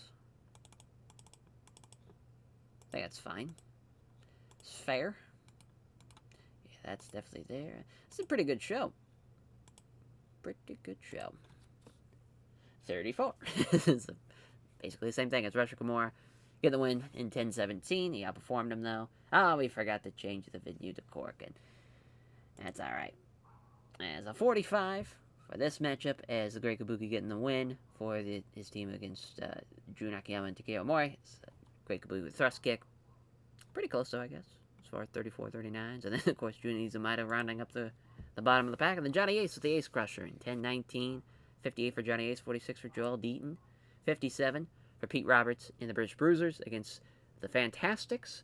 As Jackie Fulton, the Fantastic Flip in 15-34. So Johnny Smith, best guy in the match. Shout out Johnny Smith being the man. But Bobby Fulton and Pete Roberts, yeah, obviously Bobby with his injury really hurting that match a little bit, but we'll take it. 56 as, Fuchi breaks his ankle. That ain't it. As best guy in the match, too. 58 for Ogawa and Kikuchi. 53 for Richard Slinger as Fuchi with the STF in 15-43. That does suck, though. So 73 for Stan Hansen and Dan Spivey against Mitsuyama Moto and Mighty Inoue. Stan Hansen with that armbar. When he doesn't want to murder someone, he'll just throw out the armbar. I respect it. Way to go, Stan Hansen, for getting the crowd engaged. Ooh. As Terry cracks his tailbone. That ain't it, but yeah, that in-ring performance went way the fuck down. With that one, a 61, that sucks. That does suck, cracked tailbone. That you hate to see that. 83 though, main event. Way to go, Masao Kawada, Jumbo, and Taue for the draw. Hell yeah. Set an 80. We'll take it, even with the crappy co-main event. Way to go. As now we take our break, and we just have 2 more shows left. Crazy to think about that. Alright, so for this night 15, we have Miracle Vines Connection, British Bruisers, then Candido Express, Kobashi and Kikuchi. This, I guess, could be the main, as Dr. Death's going to be Johnny Smith. That will be, I believe that's it for the British Bruisers. We're going to finish with 4. Miracle Vines Connection, they're going to finish with 16, which that looks like that's going to be enough to, in fact, be the first place team as far as that goes, thanks to the loss to the Funks and the draw with Jumbo Tsuruta and Kira Taue there. But, yeah, Masao and Kawada, rather, they have their final match the next night here. As you see there, they're going to take on Stan Hansen and Johnny Ace. That's a huge match. And then Jumbo and Taue against the Candido Express. So they got back-to-back matches as a rematch that we have seen before. With the Can-Am Express. Oh, no, they haven't. I don't know why I was thinking we've done a rematch of this first time meeting, as Doug Furness is going to get the win for the Can-Am Express over Tsuyoshi Kikuchi. And I don't know why I hit match history again, trying to hit tournaments. As they're going to have 12, so that's great for the Can-Am Express. And Kobashi and Kikuchi, unfortunately, are going to finish with 6 points, which is not great for the tag champs there, the All Asia tag champs. But a lot of that, we really didn't change a lot. A lot of it was kind of based on them going into this with one flaw, and that kind of flaw being Tsuyoshi Kikuchi being exploited. But once Kobashi got injured, that was all she wrote for the team there. As for, I will say this, kind of the couple of matches I was thinking, as far as for that final night, Jumbo Tsuruta, Terry Funk in the singles match. Mainly because I think that's a fun ass, match to have. Even though we could throw a title match on there, absolutely. Especially with, because they lost to, really, the Funks. We could do that and just have a title match. But I felt like it would be a lot more interesting to have that instead. So that's, that's where we're going with that. But to build up to that a little bit, I wanted to see, we didn't pick anybody. Idiot. As, I would like to have seen Terry and Dory against Jumbo, but instead of Talway, be Giant Baba. Yeah, Terry with that cracked tailbone sucks, though. That definitely sucks. But luckily, it's not till next week, the show, which I'm not exactly sure how his injury's looking, as far as 28 days. So that sucks. He's going to have a cracked tailbone for that match. Because that match is going to be really, really good. At least on Jumbo's side. We're going to keep it, like 16 to 17 maybe. Baba's going to get, blown up, but I just want to give Jumbo the win over Dory, is kind of the idea there. Or at least maybe have Dory beat Baba, maybe? I think that's probably for the best. Since Dory's been losing a little bit. Can help him out.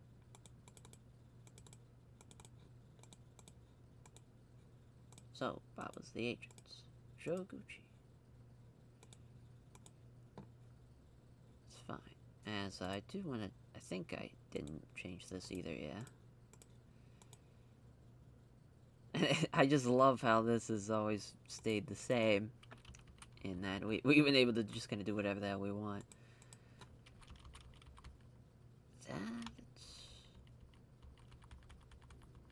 We could either run somewhere with 4,000. I think that's a fun idea. Yeah, let's do it. Fuck it. Fuck it. As for this tag match,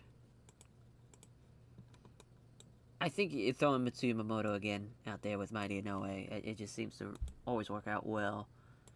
Yeah, Joel Deaton, Billy Black. So that was night 1. So bring that back from the first night to do it again here. And give Mitsuyama Moto or Mighty Inoue, doesn't matter which one, we'll go with Mitsuyama Moto, I guess, over Billy Black.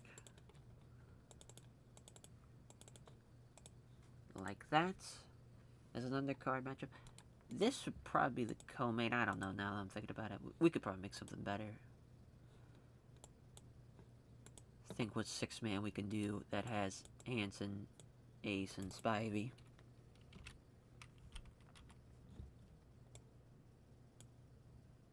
Think of the Molingo brothers, maybe, and Gary. It's definitely something with Gary Albright. So I think that's the play. Or even just do Super Generation Army, I guess. To build up, yeah, since they're doing... Yeah, let's do that instead.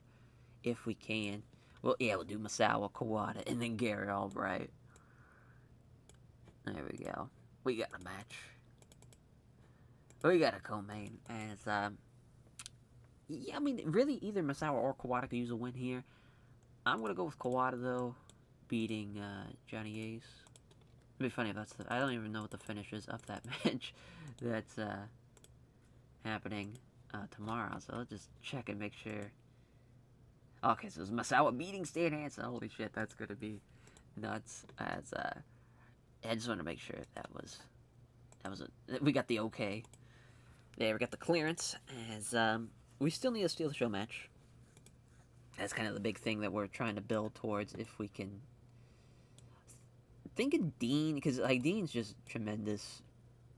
Evan Dean and thinking Kabuki, but I don't don't know now.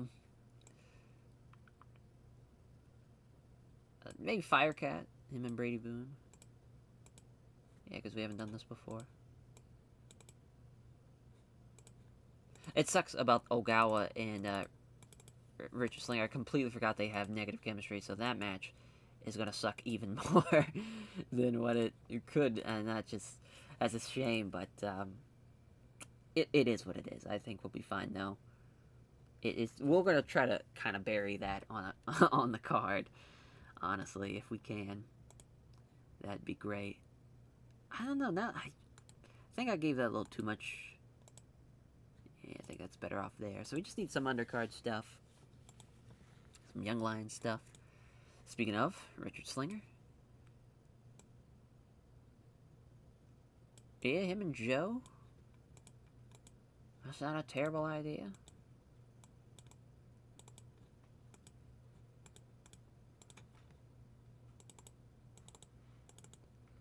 This card, I mean, it's not that bad. This is actually a pretty good card. For what we slapped together.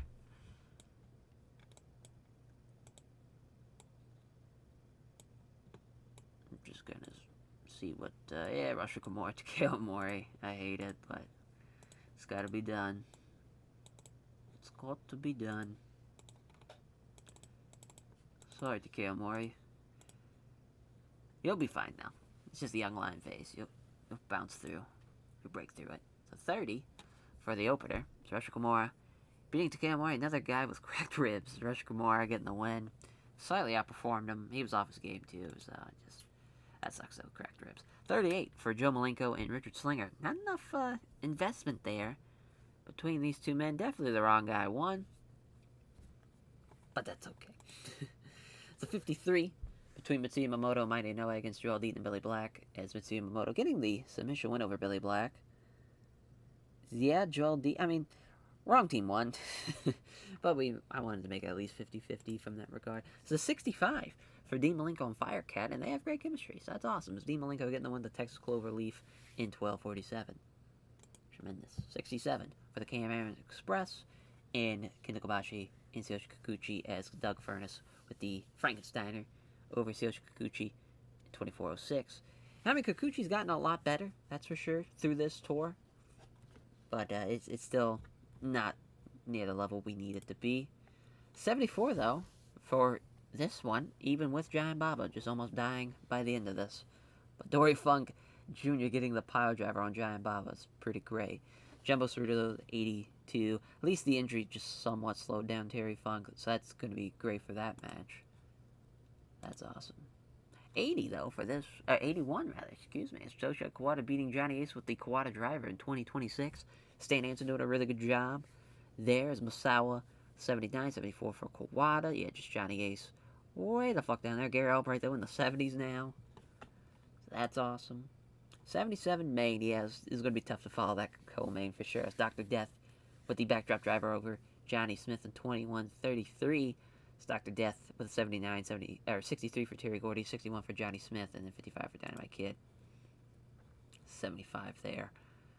As, yeah, I mean, that's a really good show for what we, I mean, for 15 nights of a tour, we're still pulling out some good stuff like that. That's great. It's great to see. As, yeah, now we got our final block show, and we saw what's going to happen for that main event in Masawa, Kawada against Stan Hansen and Johnny Ace, as Mitsuyama Moto's contract's coming up. We'll renegotiate. We'll just bring him aboard on a handshake deal.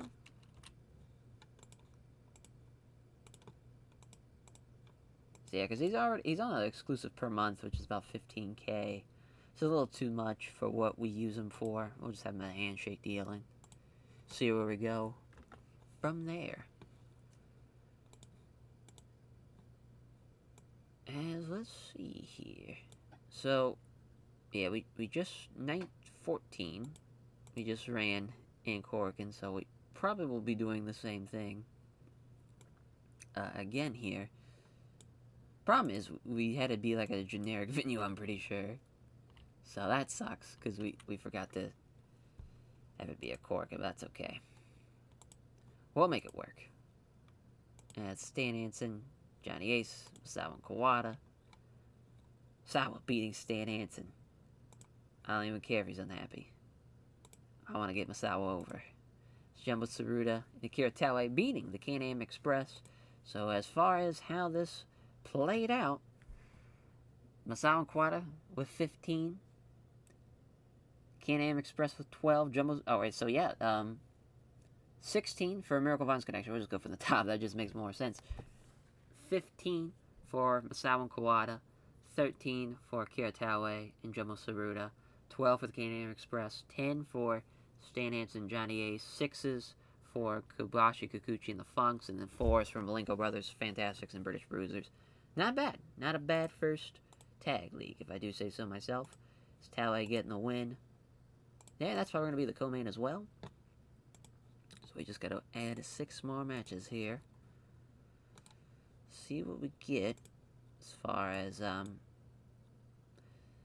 yeah, I think a 6-man with the Inoues and Mitsuyama Moto.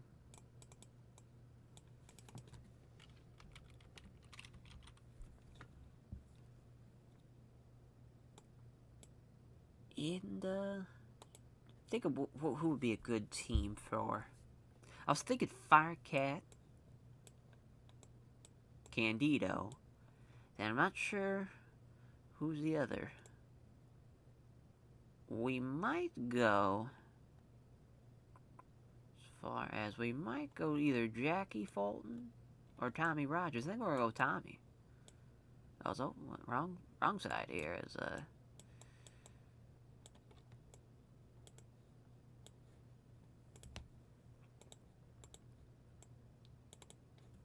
10 minutes. It's a tough one. Tough one to call, really. I want to give it to the Firecat Tommy Rogers side, but part of me is like, let's maybe give it to the other side. Since they are not, like, an official team. So Mighty No Way over Firecat. I hate to do that, but I think that's for the best. Unfortunately. It's a pretty good undercard match, though.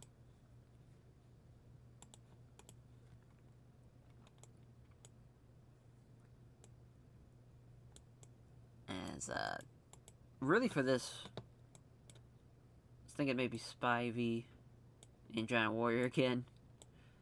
Put that together. Here we go. We did this before, Stevie Ray and Booker T and against, Dan. Oh, no, we didn't. Never mind, I thought we did.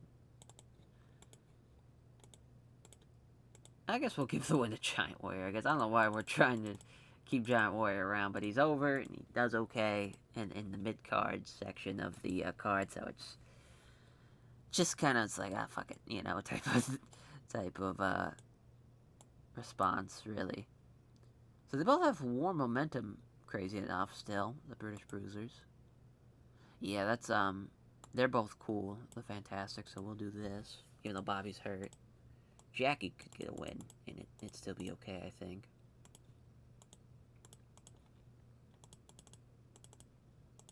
I'd have done this before, yeah. No. Shocker. Let's have it be decisive, too.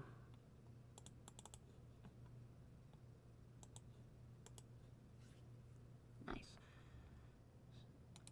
Yeah, definitely move this up. I got faith that it's going to be better than that, too. We just need, like, a better, probably, just below the co-main, and then 2 undercard matches, and we're good to go on this night. So I was thinking singles match, just to change it up a little bit.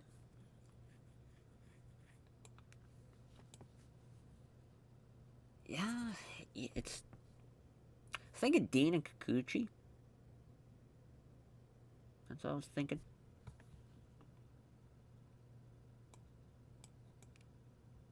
It's a pretty good match, you know, I think for all things considered.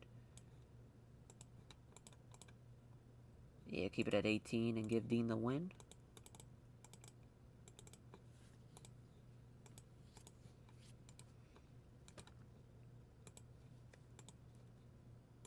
Nice. So our undercard matches, we'll just go ahead and add these before we switch over to the other side. As, yeah, Deki, Osaka, again with Haruka Aijin. Had to I've done this before, yeah. Only night 5, yeah. We're fair game now to run this again.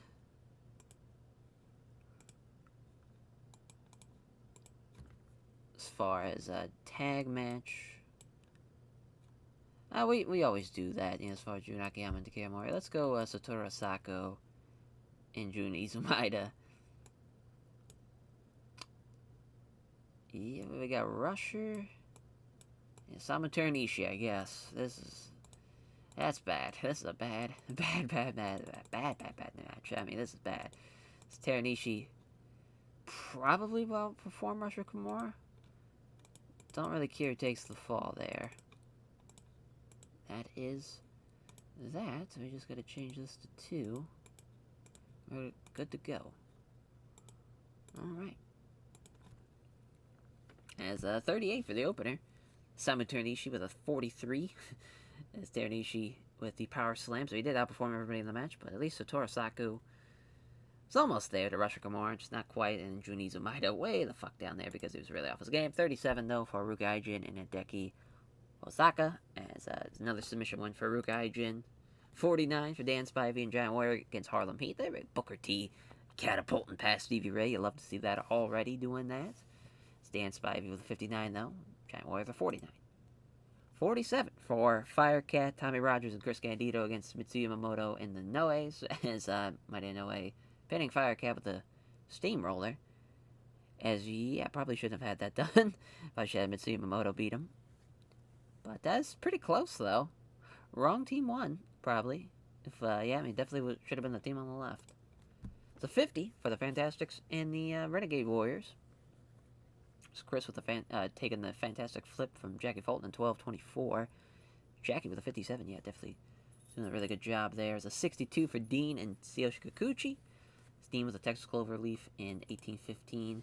78 for Jumbo Tsuruta and Kiritawa against the Can-Am Express. Jumbo Tsuruta with an 86, that's awesome. Doug Furness in the 70s.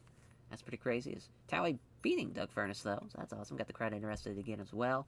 For our main event, wow, Whiplash Neck Strain for Stan Hansen. That sucks, but Masawa still did better than him. Or still did really good, rather. But Stan Hansen still outperformed Masawa's what I meant to say. But an Emerald for Stan Hansen. It's a big fucking guy to be hitting an Emerald on. That does suck that it got hurt like that, but that's okay. That was still a really good show, though. I'll still take a 72 for the tour show. And we did it. We made it to the end. It's now our normal show.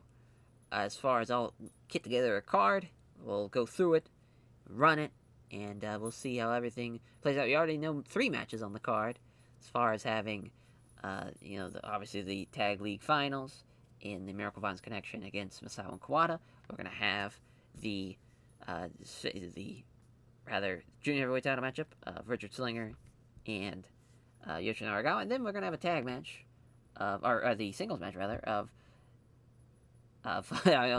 Terry Funk and Jumbo Tsuruta. I guess we could do Dory Funk Jr. Taue, too, as a singles match as well to make that 4. So we just need to add 4 more matches. Alright. Alright, we got the card set. Let's get a backstage incident. Oh, Mrs. Baba.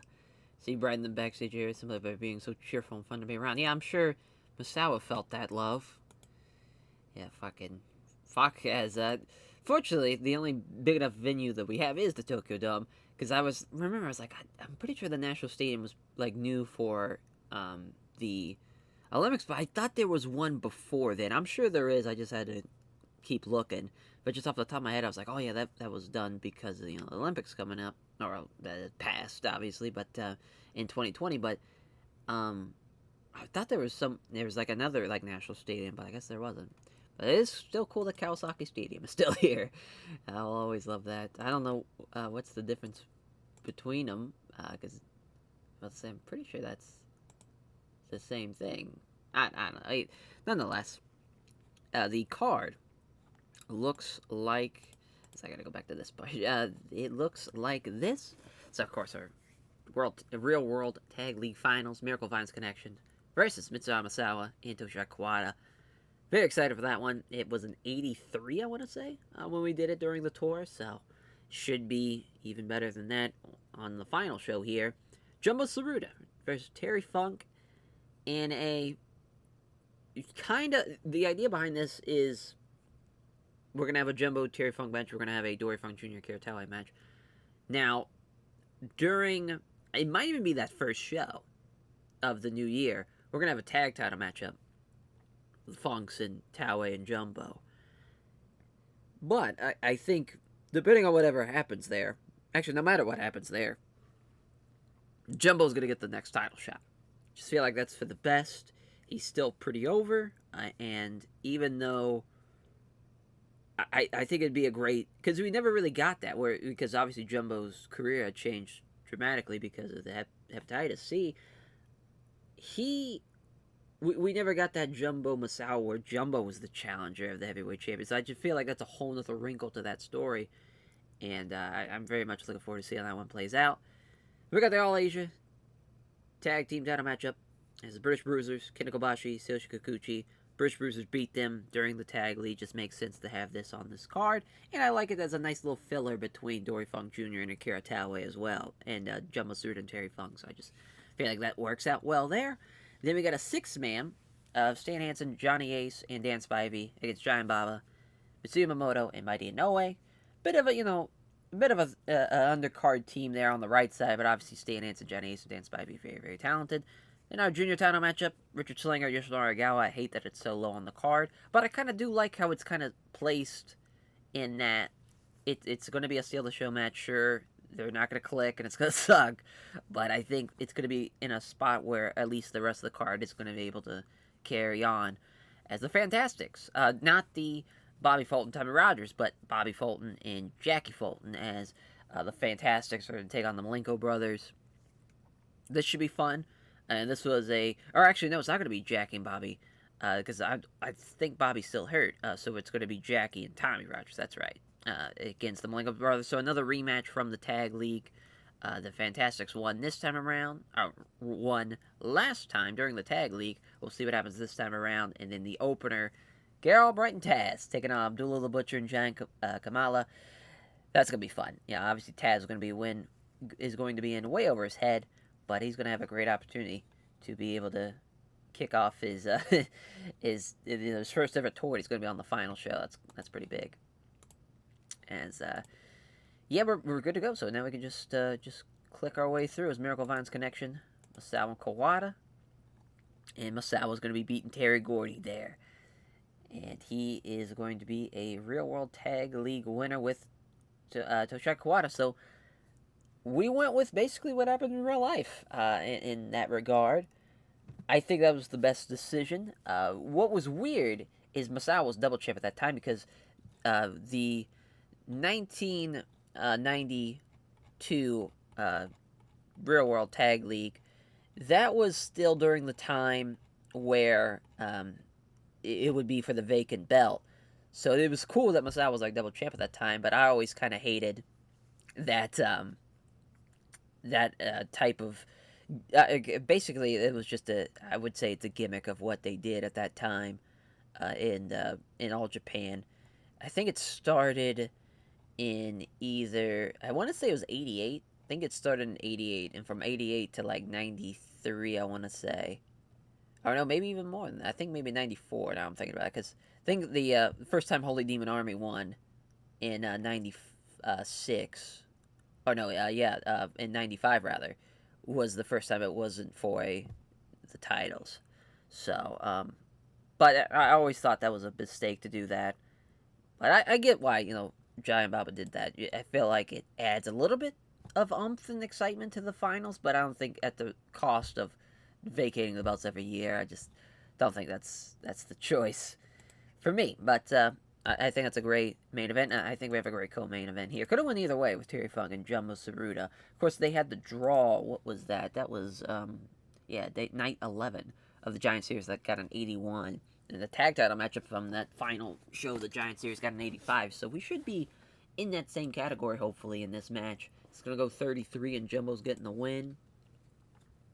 As then the British Bruisers Kobashi Kikuchi match, which is going to be getting a win for Satoshi Kikuchi over Dynamite Kid. I'm sure Kid's going to be him. I was like, we're going to be bitching about that.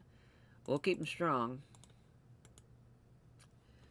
fucking bastard, as then Dory Funk Jr., Kira Taue, with Taue beating Dory Funk Jr., so a little bit of a one-sided affair in that regard, but I feel like that's for the best, as Dory's the agent, we'll have Joby the road agent, as then the sixth man, a Stan, Johnny Ace, and Dan Spivey against Baba and Mitsuyama Moto and Mighty Inoue, as Stan Hansen gonna beat Baba there.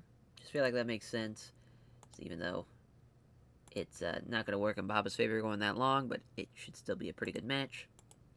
Then Richard Slinger, Yoshinori Agawa. Gawa's gonna retain, so this is gonna be now the about to say a second singles match where Ogawa's won. It was a 45 when we did it on night 12. I'm hoping for a little bit better. I'm hoping that it's at least in the 50s, but that, luckily that junior title is prestigious shit anyways for it, so it's not going to be that big of a deal. It's still going to be an improvement. Then the Fantastics and Molingo Brothers matchup. Dean's going to get the win there. Doesn't matter who takes the fall. If it's going to be Tamara Rogers or Jackie Fulton. Either way. Then Gary Albright and Taz against Abdullah the Butcher and Giant Kimala, as Gary Albright gonna get the win for his team there. Sure, could we have had Taz take take the loss here? Sure. But let's give it to Gary Albright. He's the fucking man. He can beat Abby. Helps us pop a little bit. It's actually pretty much the same in Kanto, so that's a nice sign. But fuck off, Abdullah the Butcher. Fuck off. So I guess we still need to steal the show match. I thought we said... Oh, no, we haven't. I could have swore we did. But Joe Iguchi looked like he had something. It was either the refereeing or maybe the road agenting. Road agenting. Okay, perfect. So I know he's got this match. So we can change that to Masato Fuchi. It's nice that he's able to do that while hurt. So that's great. I mean, obviously that's would be what would happen anyways. But I was a little nervous about that going into it. As far as our pre-show matches, now this is where it's going to get interesting as far as, oh man, Norman was on. We could have booked Norman. Could have booked him. That sucks. That's a kick in the dick right there. I didn't even think about it. I was like, we'll get a card together because it's better to just think he's not even going to be there. Yeah, that sucks. It sucks not having Furnace and Crawford on it either. I was thinking about that, too. I was just like, man, we could have done something. Because we could have had them team with either Gary and had that be the sixth man, but we had done that before with Stan Hansen, Johnny Ace, and Dan Spivey. I'm pretty sure we had done that in the past. Could have swore we did. Oh, this is going to be a son of a bitch to go through. So just see what we got. Yeah. Yeah, it was night one of the... Oh, yeah, it was night one of the Tag League. It was a 71. That could have been a nice callback, I guess, but... With that instead, with Baba and Mitsuyama Moto and Mighty Inoue, definitely a much better match than I would have. Yeah, I mean that sucks. But oh yeah, we can still have Norman beat Teranishi, or we'll have him beat Akuma actually, because Akuma's got a little bit more pop. 8 minutes, getting the win. Hell yeah. 6 minutes. Hell yeah. Yeah, we could go tag, I guess. So we can go, I kind of want to see Harlem Heat and Cam Express, to be honest. Just, getting the Harlem Heat a great experience there against a great team. Doesn't really matter, but we're going to go with Crawford. Crawford getting the win. Doesn't matter who takes the fall there. Alright. We got our show. Let's run it. 68. That's not bad. Dan Crawford with an 80. That's pretty cool. So Dan Crawford with the Tiger Driver and Stevie Ray. That one I can see. He's a big motherfucker in Dan Crawford. He's strong as hell. Both him and Furnace. 53 for Norman Smiley and Toshio Kuma. Yeah, I mean, that's definitely the right decision there. 61 for our opener. Is Gary Albright with a 73. Taz's injury taking a big toll there, but at least Gary is able to pull a great performance out. And getting a belly-to-belly suplex in 10:18. It's a 73 for the Fantastics and Dean Molingo. You see Dean with an 84. Definitely one of our better signings. You know, he's been tremendous. Dean getting the win with the Texas Cloverleaf in 15:46. It's no surprise. You know, Dean was fantastic. So yeah, 56. Not great, but definitely could have flipped it. Should have probably flipped it had the Fantastics and Molingo brothers follow it. But that's okay. At least the announcing lifted the match. 77. Stan ends with a 98. Jesus Christ. As, Stan getting the win over Giant Baba with the Lariat. I mean, that's just insane. That is insane. It's crazy. Mitsuyama Moto was the fourth best guy in this match. Giant Bob with a 43, though, obviously just visibly tired towards the end. An 80, though, for Dory Funk Jr. and Kyotawe. Pretty close, just need a better color commentary. And we're going to get that a lot, because there's really no other options we have, so we're just kind of fucked. 67, though, for our All-Asia Tag Title matchup. They outperformed him. We probably could have gave it to him, and it would have made sense, but kept the belts on Kobashi Kikuchi for a little bit longer. So that's their fourth defense now, is Kobashi. Not involved in the finish, even though, the big toll, he still almost outperformed some people. But Kikuchi beating Dynamite Kid, they did the same, so it just made sense. But Johnny Smith did really well there. He was off his game, and he still was the best guy in the match. 87 for Jumbo Tsuruta and Terry Funk. So yeah, Terry was in way over his head against Jumbo Tsuruta's Jumbo with the win in 33:08. We'll see what happens in the main. It's a 90. Hell yeah. As Masso with a 97. Holy shit. Well, he got great in a hurry. As, man, that's incredible. As Masso with the Tiger Driver, Terry Gordy. Yeah, that's great. You got two great teams with great chemistry, and the right team won, too. I stand by it, with Masso and Kawada getting the win there. Definitely. That was awesome. Sell out in the Tokyo Dome, too. 88. For the overall rating. Beat that New Japan. I'm sure they will. But definitely got to give love to Masso there. I mean, that was crazy for how well he did in that main. Jumbo Tsuruta as well for what he did with Terry. And, yeah, I mean, Dory Funk Jr. did a really good job with him and Taue, too. It's tough. I mean, Stan Hansen with a 98. I mean, that was pretty crazy. Hell yeah. A lot of pleased people there. Let's thank you all for watching, and man, this has been quite the roll we've been on. We've had great shows back to back, getting out the episodes. It's been fantastic. I've had no complaints at all. Everything's coming together, slowly but surely. Actually, not even slowly but surely. I mean, we're pretty quick in getting after it. We're selling out the Tokyo Dome pretty much at a given on these normal shows, and pay raise. I mean, Gary Albright's been a tremendous signing, and Dean Malenko's been a tremendous signing. Doing a really good job. But now we got the New Year Giants series to book next. So we know Jumbo Tsuruta and Masawa is the end goal of that tour. But to get there, though, we're going to have a couple of fun stuff. Like, we're going to have the million-yen Battle Royal. I'm not sure exactly if maybe a future title match could even come from that guy winning it, but I've always loved doing that, and that's a fun kind of tradition that is kind of forgotten about with All Japan, but it's just a fun thing to book, even though 1,000,000 yen is not really a whole lot. It'd be better if it was 1,000,000,000 yen, but we ain't got the money for that. But 1,000,000 yen just rolls off the tongue, because we could be like 1.5 million, man, but it just doesn't work. But thank you all, and we'll catch you guys next time. Take care, everyone.